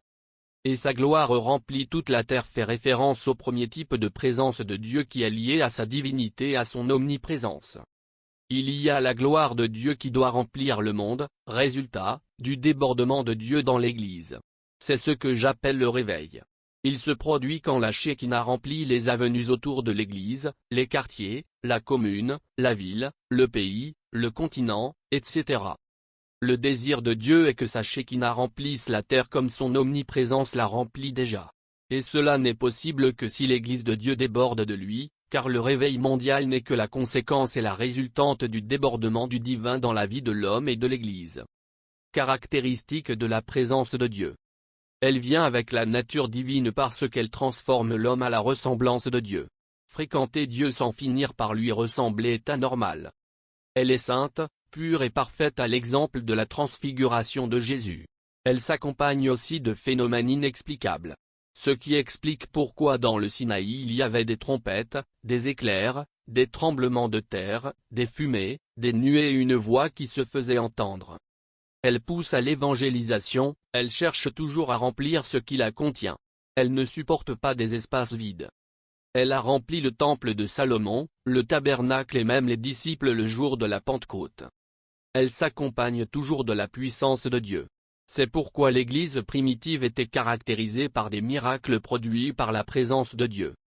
Elle tue la chair et le monde en nous, à l'exemple de la fuite des sacrificateurs hors du temple de Salomon.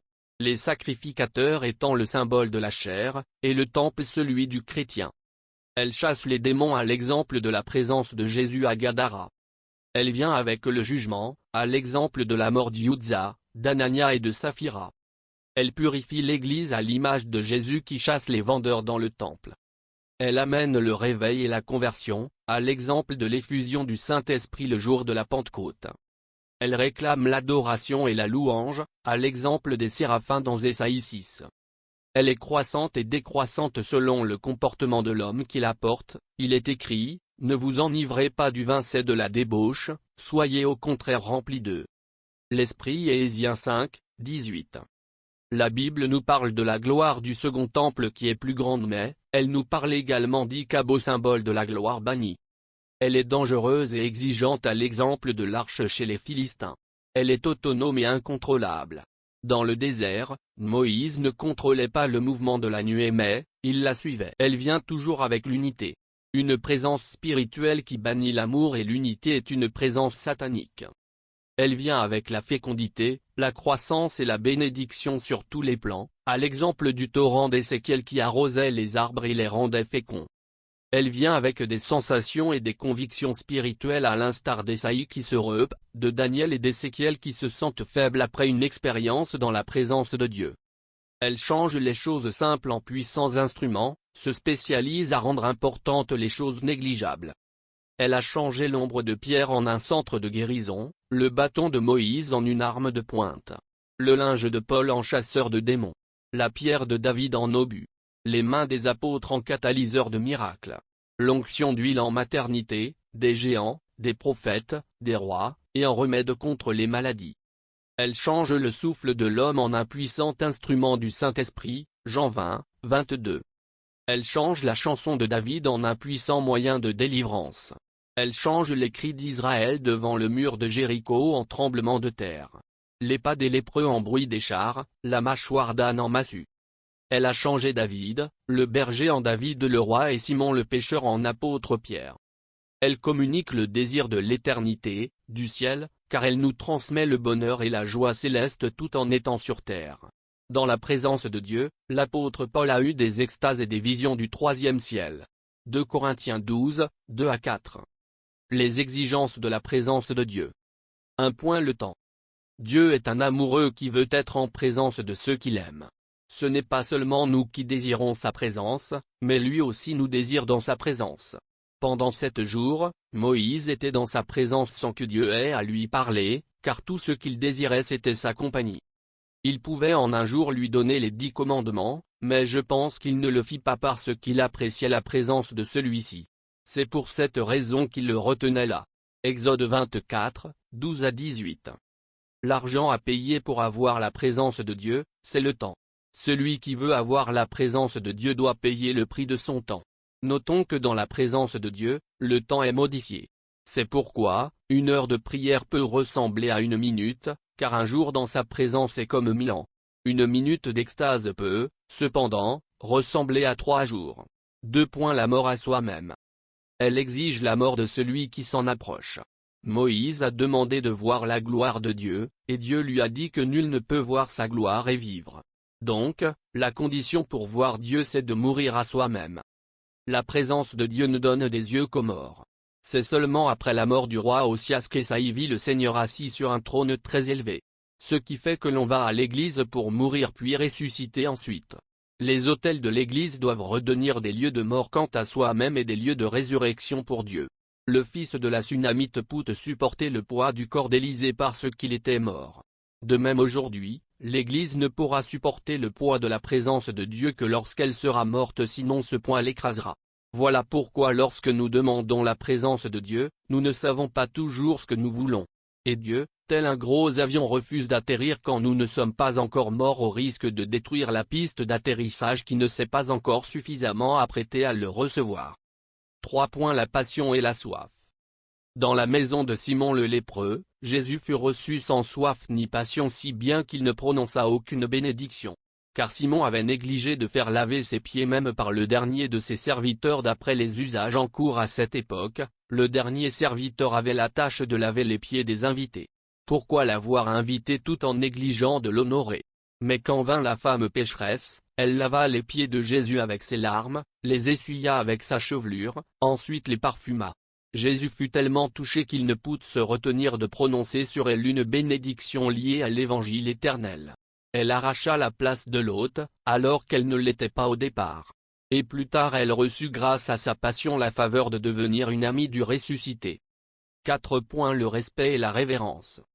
C'est pourquoi les apôtres servaient Dieu avec crainte et tremblement. Milka refusa de respecter cette présence, et devint stérile à vie. Tandis que David la respecta, et devint un roi à vie. Il est tout à fait anormal que les gens causent, se parlent et critiquent dans la présence de Dieu. Ceci témoigne que la culture de la présence de Dieu est ignorée. Alors que Moïse se précipitait de voir le buisson ardent, Dieu lui dit d'ôter ses sandales car le lieu où il se tenait était saint. Cela nous enseigne que l'on ne vient pas n'importe comment dans la présence de Dieu, qu'il y a un protocole à respecter, un code de la route spirituelle à respecter pour ne pas connaître une collision et être maudit au lieu du contraire. La présence de Dieu nous exige d'ôter nos vraies sandales, le péché est de demeurer dans une profonde sanctification. Certains ayant mal compris ce texte se débarrassent de leurs chaussures à l'entrée du temple tout en conservant en eux le péché que Dieu est. Il est bien dit dans Hébreux que sans la sanctification personne ne verra le Seigneur. Les bénéfices de la présence de Dieu. En observant le paradis dans lequel Adam et Ève ont vécu, le millénium ainsi que la nouvelle Jérusalem céleste, nous pouvons comprendre les bénéfices qui découlent de la présence de Dieu en faveur de l'homme, de sa société et de l'univers tout entier. Dans le paradis, l'homme vivait dans la présence de Dieu. La Bible nous dit que chaque soir, Dieu venait le visiter. Et cela lui apporta l'éternité, la domination, la richesse, la communion avec Dieu, en gros la vie. Parlant du millénium qui sera un règne de Christ pour une durée de 1000 ans sur terre, pendant laquelle Jérusalem sera la capitale du monde, la Bible nous dit qu'il y aura la paix et la justice dans le monde. Le lion habitera avec la chèvre sans la dévorer, Satan sera lié et l'on dira de celui qui est mort à 100 ans qu'il est mort jeune. Ésaïe 11. 6-9, Ésaïe 65, 20.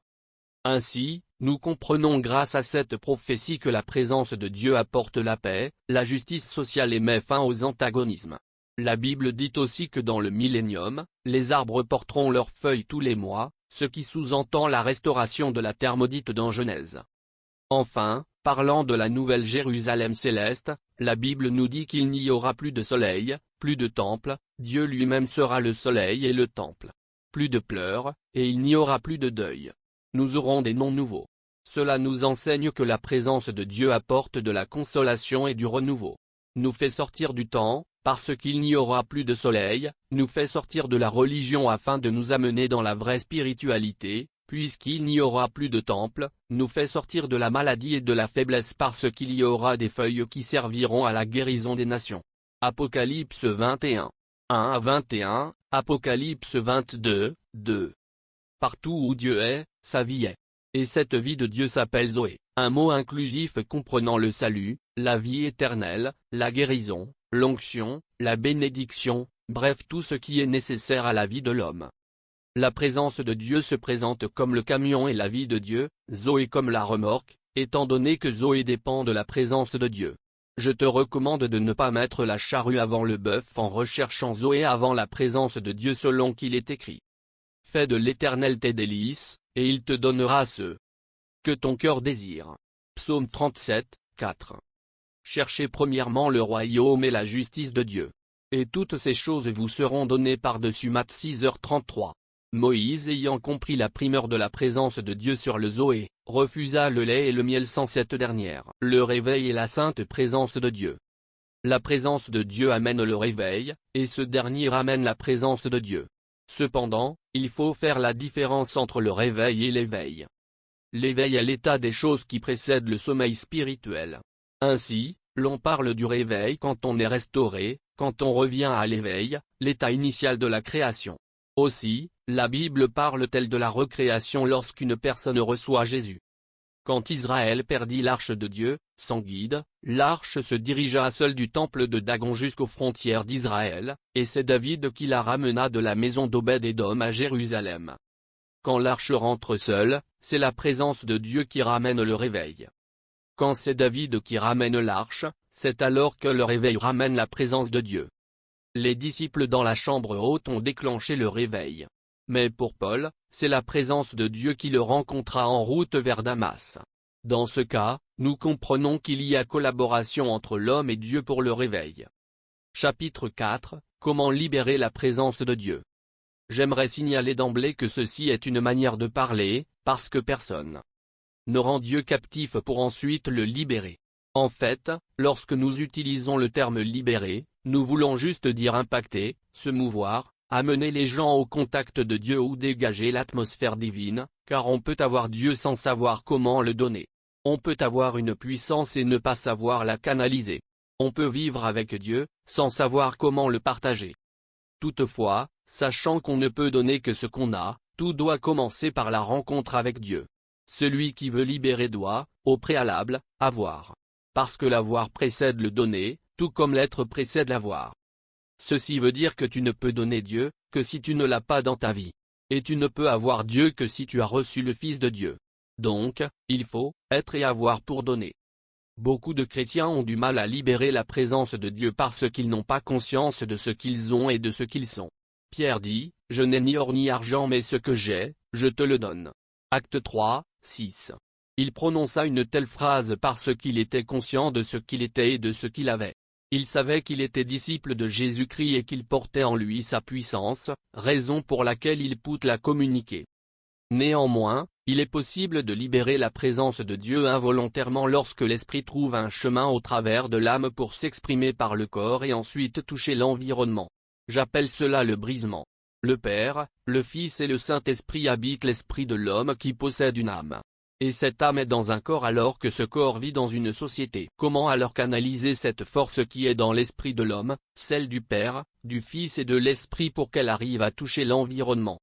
Il faut que l'âme cède le pas à l'esprit qui porte la présence de Dieu.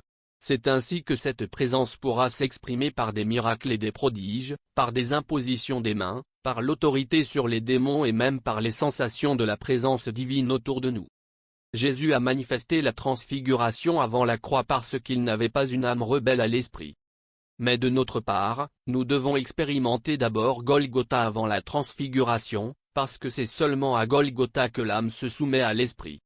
C'est seulement lorsque l'âme s'incline devant la supériorité de l'esprit que les paroles qui sortent de nos bouches sont imprégnées du divin. C'est pourquoi tout prédicateur qui veut vivre la manifestation de la présence de Dieu dans son ministère doit se rassurer qu'il est avant tout brisé.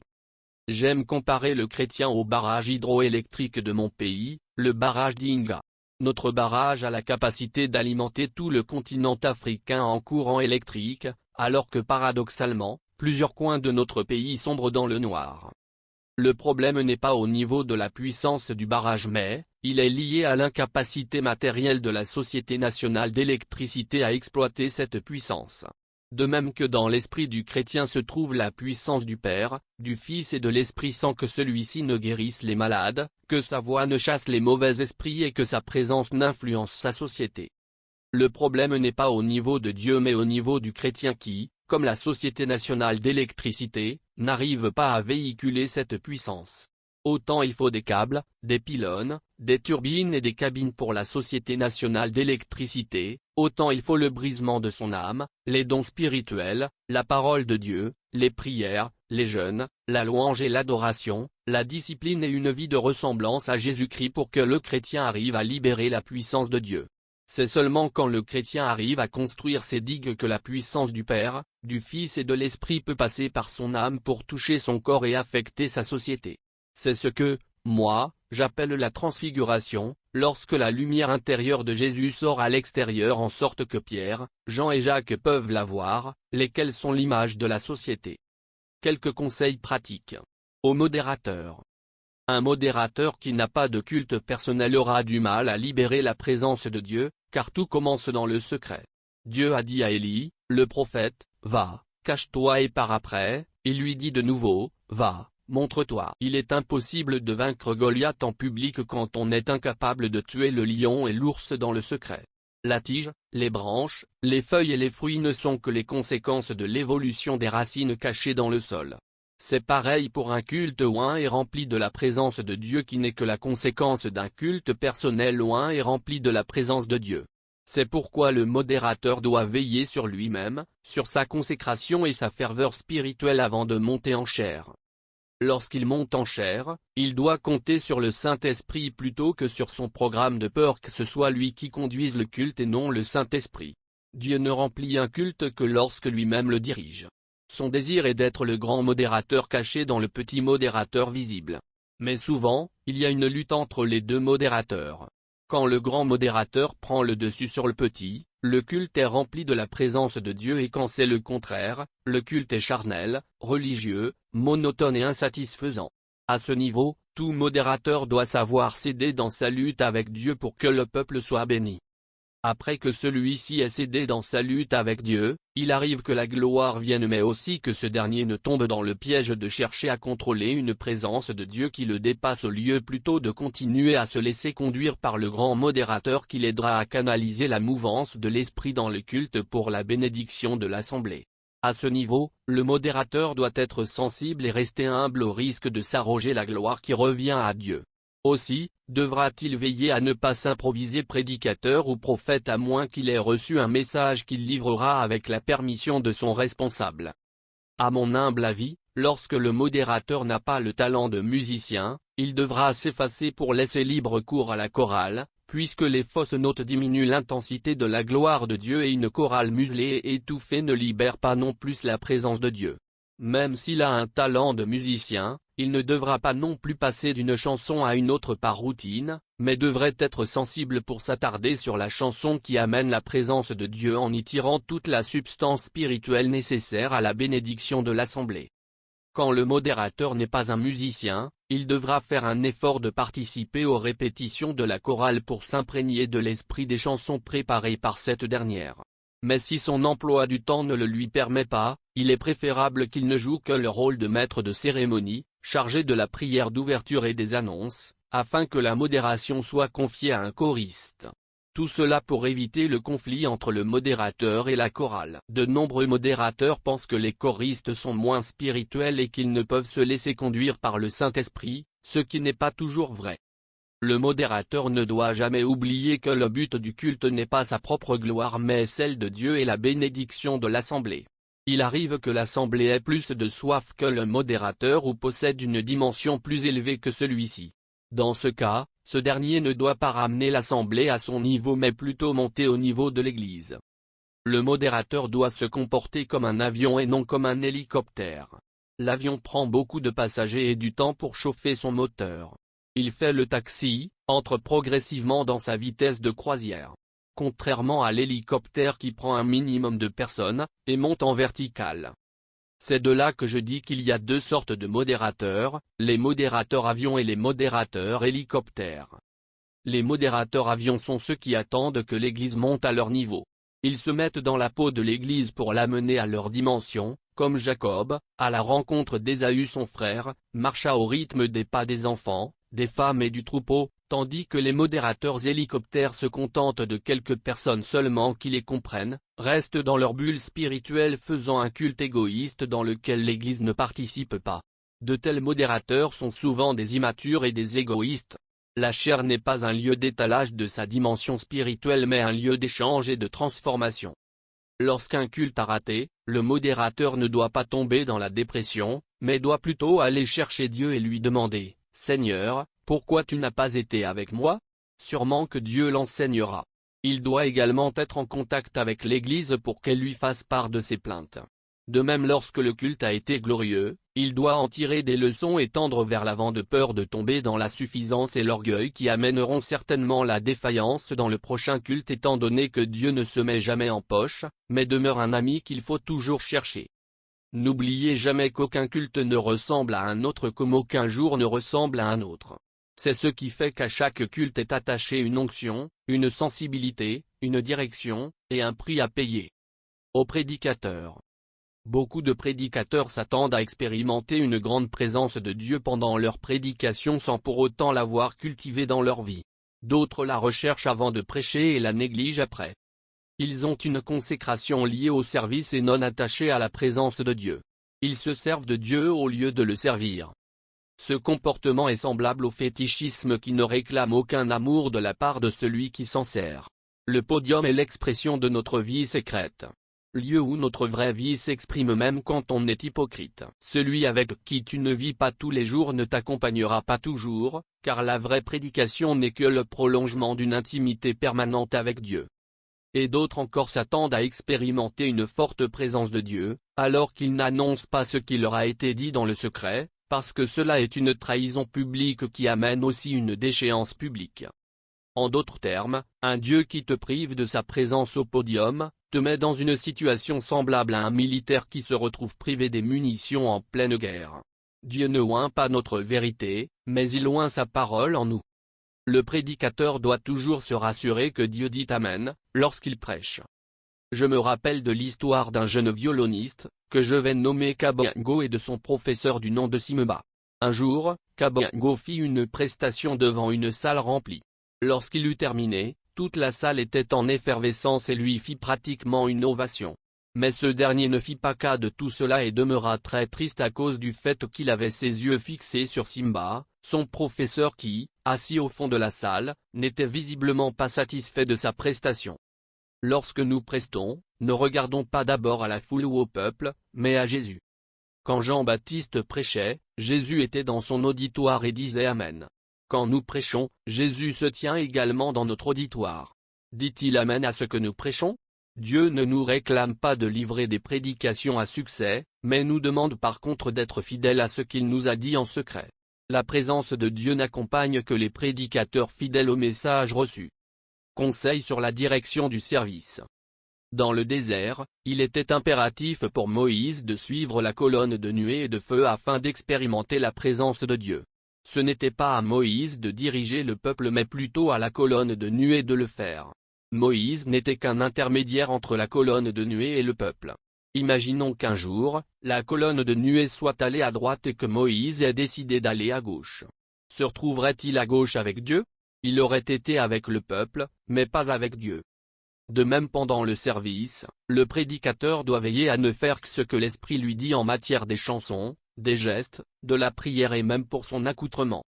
Un appel de fond, un cantique, une directive à l'assemblée que l'Esprit n'a pas inspirée chasse la présence de Dieu. Il arrive au prédicateur de commencer par une directive de Dieu pour finir dans une directive charnelle poussée par l'orgueil, la religiosité, le professionnalisme ou la volonté du peuple.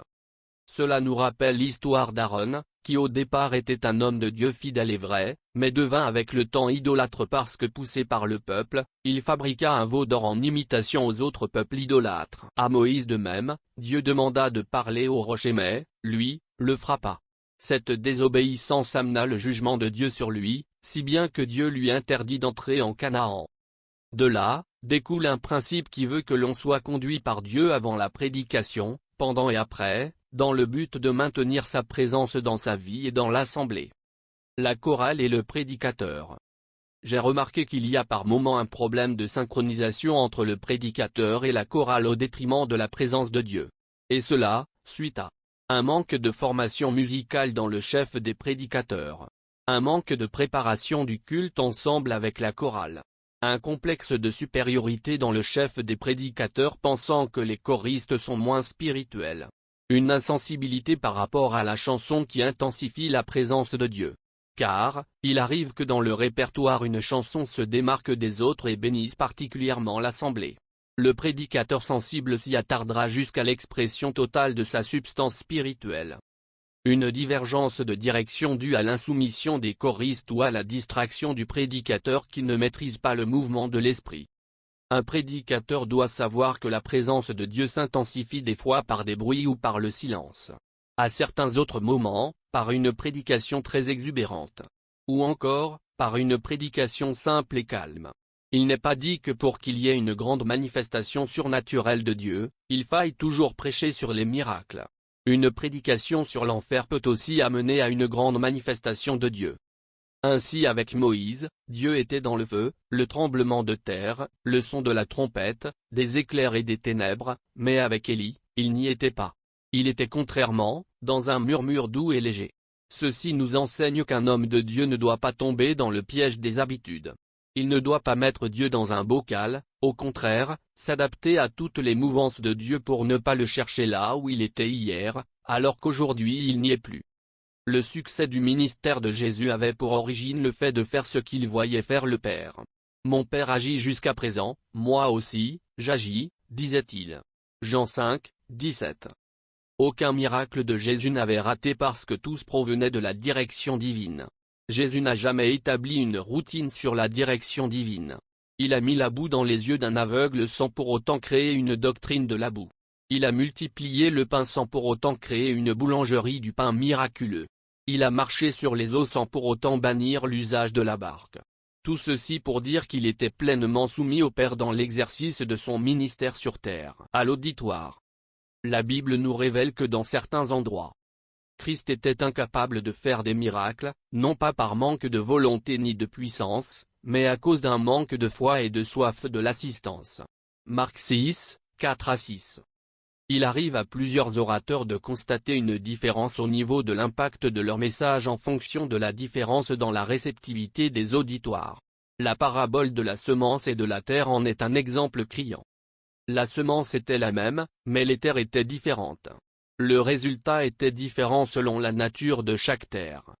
Il y a des auditoires au bord de la route, des auditoires sur les épines et les ronces, des auditoires rocailleux et d'autres qui sont des terres fertiles. Le désir de Dieu est de se manifester en tout lieu, mais sa manifestation est fonction de la soif et de son acceptation dans un auditoire. Il m'est arrivé, un matin, lors d'une retraite des jeunes, de livrer un message et de voir des miracles se produire. Et le soir de ce même jour, j'ai prêché ce même message dans une église sans que rien ne se produise. De mon retour à la maison, je fus très préoccupé de constater que ce bon message n'avait pas produit des miracles dans cette dernière église. C'est alors que Dieu m'instruisit en m'expliquant que le problème n'était pas de mon côté. La raison était juste que ce deuxième auditoire n'avait pas soif de Dieu. La façon dont l'envoyé de Dieu est reçu détermine la manière dont celui qui l'envoie va l'utiliser. Jésus dit, « Celui qui vous reçoit me reçoit, et celui qui me reçoit, reçoit celui qui m'a envoyé. Celui qui reçoit un prophète en qualité de prophète recevra une récompense de prophète, et celui qui reçoit un juste en qualité de juste recevra une récompense de juste. » Matthieu 10, 40 à 41. Une grâce n'explose que là où elle est célébrée. Raison pour laquelle, le Seigneur Jésus a dit que nul n'est prophète chez soi, parce que chez soi, le piège de la familiarité empêche souvent la présence de Dieu de se manifester. Il a été démontré que la plupart des prédicateurs prêchent mieux dans les auditoires qui leur sont inconnus à cause du mystère de l'envoyé et du respect qui en découle. Je conseille, ainsi donc, à toute église locale de ne pas s'habituer à la grâce qui est sur son leader au risque qu'elle ne devienne trop familière à l'homme de Dieu et que Dieu ne cesse de se manifester au travers de lui. Pas de mystère, pas de ministère. Je conseille également, à tout leader d'avoir régulièrement des temps de retraite où il devrait se retirer de l'Église afin que Dieu renouvelle en lui le mystère de l'envoyé. Voilà pourquoi il faut créer et maintenir un climat d'expectation, d'attente et de soif de sorte qu'aucun culte ne se prive de la présence de Dieu. L'enseignement devra donc jouer son rôle afin que l'Église se libère de la religiosité qui conduit à la monotonie, laquelle à son tour conduit au dégoût qui chasse la présence de Dieu. Chapitre 5, Mes expériences. Dans mon enfance. Lors de ma première communion, à l'âge de 9 ans, je sentis la présence de Dieu à côté de moi. Cette expérience n'était pas due à la communion catholique que je recevais, mais par les chants d'adoration de la chorale. Mais, je ne pus conserver cette présence de Dieu par manque de communion avec lui. C'était une présence qui m'était prêtée par les chants de la chorale, comme si Dieu m'effleurait sans me toucher. Mais bizarrement, cela me laissa un sentiment de paix et de bonheur que je n'avais jamais ressenti auparavant. Une fois la cérémonie terminée, j'avais tout oublié et tout perdu, car elle se transforma en fête païenne. J'appris néanmoins que la présence de Dieu pouvait apporter la paix, le bonheur, même dans le cœur d'un petit enfant, et que Dieu se manifeste là où on l'attend le moins, surtout quand il a un plan. N'avait-il pas suivi Jonas dans le ventre du poisson? Une nuit, alors que je dormais, je vis des sorcières en cagoule mauve en train de chanter dans ma chambre avec une marmite suspendue dans l'espace, scandant en swahili, Wangu Marcello, Nitakula Marcello, c'est-à-dire Marcello est à moi, je vais manger Marcello. À la vue de ce scénario macabre, j'étais paralysé par une puissance démoniaque de sorte que je n'arrivais pas à bouger ni à parler. En bon catholique, je fis la prière de Je vous salue Marie, mais sans succès. Ensuite, en essayant de faire la prière de Notre Père, pendant que je disais « Que ton règne vienne », les sorcières disparurent de ma chambre et les forces me revinrent, à mon grand étonnement. Matthieu 6, 9 à 13. C'est là que j'appris qu'il ne fallait pas prier n'importe comment. J'appris aussi que la présence de Dieu chassait celle du diable. Je compris à cet effet, que Dieu était puissant et protecteur. Cette expérience me remplit de peur quoiqu'elle fût divine.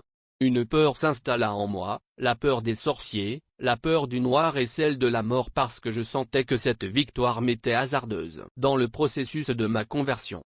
À l'époque où j'étais encore non converti, il m'arrivait de prendre part à certaines réunions de prière où ensemble avec des amis, nous étions invités. Une fois, j'ai pris part à un culte d'une famille voisine. Son sermon achevé, le pasteur nous demanda de rester calme pendant un court instant. Je sentis la présence de Dieu se diriger vers moi. J'avais l'impression qu'une personne s'approchait de moi et chaque fois qu'elle s'avançait, sa présence remplissait le salon, jusqu'à venir m'écraser. Paniqué par cette sensation non habituelle, j'ouvris les yeux pour voir de quoi il s'agissait. C'est ce jour, lors de cette expérience que je commençais à comprendre que le silence donnait aussi accès à la présence de Dieu. Une autre fois, je fus invité à une veillée de prière chez ma tante où presque tout le monde était en train de parler en d'autres langues sous la mouvance de l'esprit. C'était ma première fois de prendre part à ce genre de réunion où je voyais les gens prier de cette façon. La présence de Dieu était forte en ce lieu, mais comme j'étais encore loin de Dieu, au lieu de m'émerveiller, j'étais plutôt terrifié. Et au mois de mars 1990 j'étais allé dans la province du Bas-Congo passer mes vacances de Pâques auprès de mon oncle qui était le premier converti de la famille Tounassi. Celui-ci avait l'habitude d'inviter des serviteurs de Dieu afin d'apporter l'évangile à sa famille. Un jour, alors que je finissais de prendre mon bain, je vis une grande lumière couvrir toute la porte de la salle de bain et son éclat m'était insupportable. Je vis cette lumière ni par une vision ni au moyen d'un songe, mais avec mes yeux naturels tout en restant bien conscient de ce qui se passait autour de moi. Cette expérience me terrifia à nouveau et lorsque je voulus fuir, je fus retenu par l'amour de Dieu. Étant en prise à une dualité, sa sainteté me repoussait, son amour me retenait. J'entendis une voix me dire, « Marcello, convertis-toi ». Je demandai à la voix de savoir comment on se convertit et elle me répondit, « Souviens-toi des paroles de mon serviteur Jean ». Jean était un homme de Dieu qui me parlait souvent de l'Évangile et me promettait que si je fais un pas vers Dieu, lui, en ferait 9. Il me le disait pour m'encourager à donner ma vie à Jésus, parce que dans le temps, je craignais de me convertir au risque de retourner dans le monde. C'est donc ce jour, lors de cette expérience que j'invitais le Seigneur Jésus-Christ dans ma vie, seul dans l'intimité de ma salle de bain. La nuit, j'eus la visitation de mauvais esprits sous la forme des nains. Par milliers, ils entrèrent dans ma chambre à travers la fenêtre. Les uns parlaient le français, d'autres le lingala, d'autres encore le swahili. Ils étaient en colère parce que je m'étais converti sans leur permission comme si je devais la leur demander. Prenant mon esprit dans le but de me tuer. Hors de mon corps, je me voyais étendu sur le lit et entendais même ce qui se disait aux alentours mais, sans que je sois capable de quelque chose. Me souvenant d'un témoignage au sujet des attaques démoniaques, je prononçais le nom de Jésus au moyen de mon esprit car j'étais incapable d'articuler un seul mot. Je le fis et les mauvais esprits s'enfuirent. C'est lors de cette attaque que je fis l'expérience de la mort en sortant de mon corps physique durant quelques instants. Je devins davantage conscient de la présence de Dieu qui accompagne le nom de Jésus, ainsi que de la réalité du monde spirituel. Durant ces vacances, j'avais en outre expérimenté la présence de Dieu au moyen de la lecture des Saintes Écritures. Chaque fois que je lisais la Bible, je sentais la présence de Dieu me remplir de sorte que j'arrivais même à pleurer. Ces expériences me firent également comprendre que la parole de Dieu contenait sa présence et sa puissance. De retour à Kinshasa, je ne fréquentais pas les assemblées chrétiennes par snobisme pensant faussement que les églises n'étaient pas faites pour les carterons. Comme je n'entretenais plus ma vie spirituelle, je finis par faire naufrage dans la foi de 1990 à 1991. Une année plus tard, la présence de Dieu me rencontra sur la route. Je marchais sur la rue quand je fis de nouveau l'expérience de cette présence. Je dis à mes amis que, désormais, j'allais arrêter avec la vie mondaine pour servir à nouveau Dieu. Ils se moquèrent de moi espérant me décourager. Une semaine après cette expérience, je me rendis dans une église pour participer à un culte. Une fois à l'intérieur, mes yeux se posèrent sur une jolie fille et je me résolus de la draguer à la fin du service oubliant la raison pour laquelle j'y étais allé. Cependant, l'oratrice livra un puissant message et tout ce que je pus retenir était, et que sert-il à un homme de gagner le monde entier, s'il perd son âme? Marc 8, 36. Ravi en esprit, je me retrouvais entre le ciel et la terre, j'entendis la voix de Dieu me dire, « Si tu meurs aujourd'hui, où iras-tu » Étant naturellement sincère, je répondis, « Si je meurs, j'irai en enfer parce que je t'ai abandonné et même là, je suis venu draguer une fille. » La voix me demanda de revenir à Dieu, mais je répondis que cela n'était pas possible parce que je m'étais résolu de draguer à tout prix cette fille à la fin de la réunion. Ainsi, je lui dis que s'il tenait à ce que je revienne à lui, il devait s'arranger pour que je ne la rencontre pas à la fin du culte. Pensant donc que Dieu était incapable de le faire, je me dirigeai vers l'endroit où se trouvait la fille, mais je ne la vis plus. Comme je connaissais son chemin de retour, je la suivis, mais sans succès. C'est alors que la voix reprit la conversation en me demandant de tenir ma promesse parce que je ne l'avais pas revue. C'est alors que, me repentant en chemin, je revins à Dieu et pris la décision de le servir pour toute ma vie et c'est ce que je fais jusqu'à ce jour avec le soutien de sa présence dans ma vie. Lors de mon appel au ministère. Un soir, alors que l'homme de Dieu Daniel Capépula lisait une portion de la Bible qui dit, « L'Éternel dit, j'ai vu la souffrance de mon peuple qui est en Égypte, et j'ai entendu les cris que lui font pousser ses oppresseurs, car je connais ses douleurs. Je suis descendu pour le délivrer de la main des Égyptiens. » Exode 3 2.7 à 8. Comme la voix des grosses eaux, j'entendis une multitude de personnes crier dans mes oreilles en disant, « Marcello, viens nous prêcher l'Évangile, nous mourrons. » Ému, je me mis à pleurer à grosses larmes et à trembler de tout mon être sur ma chaise au point où ma petite sœur, inquiète et prise de panique, crut que je piquais une crise de folie en plein culte. Je ne savais quoi lui dire parce que ne comprenant pas moi-même ce qui m'arrivait à cet instant. Pendant que l'assistance se tenait debout pour la prière, je tombais touché par la présence de Dieu. Tentant de me relever, parce que cela me donnait l'impression d'être vaincu par Dieu, je retombais encore. Après le culte, je sortais de l'église en courant essayant de fuir Dieu et j'entrais en trombe dans la maison. Ma mère me demanda ce qui n'allait pas, et ne sachant que dire, je m'enfermai dans ma chambre. À ma grande surprise, cette présence de Dieu que je fuyais était déjà là en train de m'attendre. Cette présence était si forte que je suffoquais. C'est bien plus tard que je sus faire le lien avec ce qui s'était passé lors de la dédicace du temple de Salomon pendant laquelle les prêtres ne purent achever leur service à cause de la présence de Dieu qui avait rempli le temple. Seul dans ma chambre, je me mis à prier et ma mère vint pour s'enquérir de ce qui se passait. Je lui répondis seulement que je ne comprenais pas ce qui se produisait dans ma vie. Après qu'elle soit partie, Dieu me posa la question suivante, « Marcello, entre un serviteur de Dieu et un fou, que veux-tu devenir ?» C'est alors qu'en secret, je pris la décision de le servir. Vaincu par sa présence, il n'y avait plus d'arguments pour refuser son appel. Dieu avait donc besoin de moi pour que je parle de lui aux hommes de ma génération. Un jour plus tard, ma mère viendra me donner son chapelet parce qu'elle n'en voulait plus étant convaincue de mon appel, et elle fut automatiquement baptisée du Saint-Esprit avec comme signe le parler en d'autres langues. Cela fit un grand bruit qui réveilla toute la famille. Dans l'exercice des ministères. En 1997, alors que je finissais un jeûne de 11 jours me préparant à l'ouverture de l'église Compassion, un tonnerre retentit et j'entendis une voix me dire, « Aujourd'hui est né dans cette nation un homme de Dieu. » Quelques années après l'ouverture de l'église Compassion, lors d'une veillée de prière j'entendis la même voix me dire, « Prêche la sainteté à mon peuple. » Soudain, un frère terrifié par la sainteté de Dieu commença à confesser à haute voix ses péchés sans que personne ne lui pousse. Ce fut pour moi la confirmation que Dieu m'appelait à prêcher la sanctification à son Église.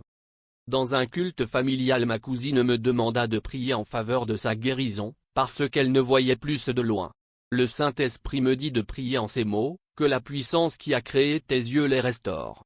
À l'instant, sa vue fut restaurée. Un autre jour après le culte, une sœur vint nous dire que son frère était devenu fou, nous allâmes chez elle, et trouvâmes le frère totalement fou et ligoté. Après avoir prié pour lui, la voix de Dieu me dit d'ordonner qu'on le délie. Ce qui était un grand risque. Après qu'on l'ait délié, il retrouva tout son bon sens.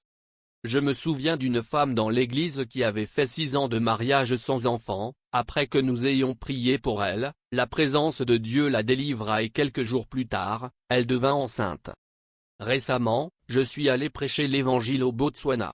Arrivé à l'église, j'étais étonné de constater qu'il y avait là beaucoup de personnes comme si elles étaient toutes avisées de ce qui allait se passer, alors qu'aucune affiche ni annonce n'était faite spécialement pour la réunion. J'apportais la parole de Dieu dans le calme. Au moment de la prière, la gloire de Dieu vint sur nous et nous vîmes beaucoup de miracles s'opérer. Une dame de 80 ans marcha. Une fille souffrant de l'éléphantiasis jeta ses béquilles. Un garçon au bassin fracturé fut instantanément guéri. Une femme malentendante recouvrit une ouïe parfaitement. Beaucoup d'autres miracles et délivrances se produisirent en ce lieu de sorte que l'église changea d'adresse et le nombre des fidèles quadrupla. Cette expérience me bouleversa, je demandai à Dieu si ces choses continueront à se produire dans ma vie. Il me dit, si tu gardes la même vie de prière et de consécration, cette dimension dans ma présence ira croissante. Dès mon retour à Kinshasa, Je me mis à sa recherche dans les jeûnes et la prière, et les mêmes signes continuèrent même dans ma nation. Les cultes devinrent plus glorieux et puissants, et cela amena une croissance spirituelle et numérique de l'Église. Souvent, nous sentons le temple saturé de la présence de Dieu au point où nous n'arrivons pas à retourner à temps dans nos maisons. Les cancers disparaissent, les infirmités sont guéries, de sorte que dans certains cultes, nous n'arrivons pas à recueillir tous les témoignages. Nos réunions sont de plus en plus dirigées par le Saint-Esprit, et nous sommes devenus incapables de prédire ce qui arrivera. Ce qui est certain, les programmes de Dieu sont toujours meilleurs que ceux des hommes. Récemment, lors d'une émission télévisée portant sur la présence de Dieu, une femme paralysée fut guérie en touchant l'écran. Alors que nous clôturions un culte dénommé Soirée de gloire, un boiteux abandonna sa béquille au grand étonnement de nous tous. La présence de Dieu me procure une grande assurance, une profonde paix et une immense joie. Quand elle m'envahit, je sens un feu traverser mon corps de la tête aux pieds, et je ne doute plus de rien. Elle me pousse à une vie de consécration dans la prière et la sanctification. Elle ouvre ma compréhension des Saintes Écritures, rendant mon message plus puissant dans la transformation des vies. De cela découle une grande moisson d'âmes et une restauration des rétrogrades. Capturé par la gloire comme le bâton d'Aaron dans l'arche, des fois je reste cloué sous la présence de Dieu pendant des heures. Et j'y passe même des journées entières enfermé. Ce sont les moments d'intimité et d'adoration dans la sainte présence de Dieu qui me passionnent. Et ils sont devenus le socle de toute ma vie et de mon ministère. Conclusion. Tout écrit au sujet de ce qui touche à la loin de moi la prétention de penser avoir. Présence de Dieu, sachant qu'il y a tellement des choses à dire sur Dieu qu'aucun ouvrage ne saurait contenir. Cependant, je me suis efforcé de partager des vérités que j'ai trouvées essentielles pour la croissance de tout enfant de Dieu. Le vœu de mon cœur est que tu ne tombes pas dans le piège d'apprécier les vérités contenues dans cet ouvrage sans les appliquer à ta vie et les partager aux autres. Du plus profond de mon cœur je t'ai partagé ces expériences croyant que tu en feras des plus profondes en qualité et en puissance que moi. Je ne tiens pas à établir ces expériences comme des standards sachant que la destinée de chacun de nous est unique et inimitable. Il n'est pas dit que tu dois avoir le même parcours et les mêmes expériences que moi pour parvenir à une profonde intimité avec Dieu. À Moïse il a demandé de faire sortir Israël de l'Égypte au travers d'un buisson ardent et à Joseph, il promet l'élévation sur ses frères en Égypte au travers d'un songe. Le plus important n'est pas la grandeur de l'expérience mais plutôt la fidélité à celui qui t'accorde cette expérience. Chacun sa route et chacun son chemin. L'essentiel c'est de vivre en étroite intimité avec Jésus-Christ et de répondre pleinement à l'appel que tu découvres dans sa présence. C'est pourquoi je t'exhorte à ne jamais être complexé par les expériences des autres, en te vouant à une pleine recherche de la connaissance de sa présence, ce qui bouleversera à jamais ta vie. Si les expériences avec Dieu divergent d'un individu à un autre, les principes concernant sa présence sont immuables au siècle des siècles car à tout homme Dieu exige la sanctification, la foi, la soif et tout ce dont nous avons énoncé dans cet ouvrage. Ce qui fait que des principes communs engendrent des expériences différentes à la mesure de la sagesse infiniment variée de Dieu et de la destinée unique qu'il a en réserve pour chacun de ses enfants. Je crois que ce livre t'a particulièrement béni et que tu ne seras plus jamais la même personne. Car, dans la présence de Dieu, le pécheur est sanctifié, le malade est guéri, le faible devient fort et le pauvre accède à la richesse. Je t'encourage donc à pratiquer ces principes, à les intégrer dans ton système de fonctionnement et à les partager avec d'autres personnes. Désormais, tu connais le secret du réveil spirituel. Ce secret qui agit maintenant et à n'importe quel autre moment, aussi longtemps que tu seras assoiffé de Dieu. Le vœu de mon cœur est que ce livre soit parmi les ouvrages qui t'accompagnent dans tes retraites spirituelles, dans le jeûne et la prière ainsi que dans ta vocation. Si tu as lu ce livre et que tu n'as jamais donné ta vie à Jésus, je te propose alors de faire cette confession de foi avec moi. Seigneur Jésus, je t'invite dans mon cœur, deviens mon sauveur et mon Seigneur personnel, pardonne mes péchés, lave-moi par ton sang, et donne-moi ton Esprit Saint. Je chasse le diable de ma vie, et je proclame la mort et la résurrection de Jésus-Christ pour moi. Je suis sauvé, je suis justifié et je suis délivré au nom Jésus, Christ de Nazareth. Amen. Maintenant tu as découvert et expérimenté sa présence. Que le Seigneur vous bénisse abondamment.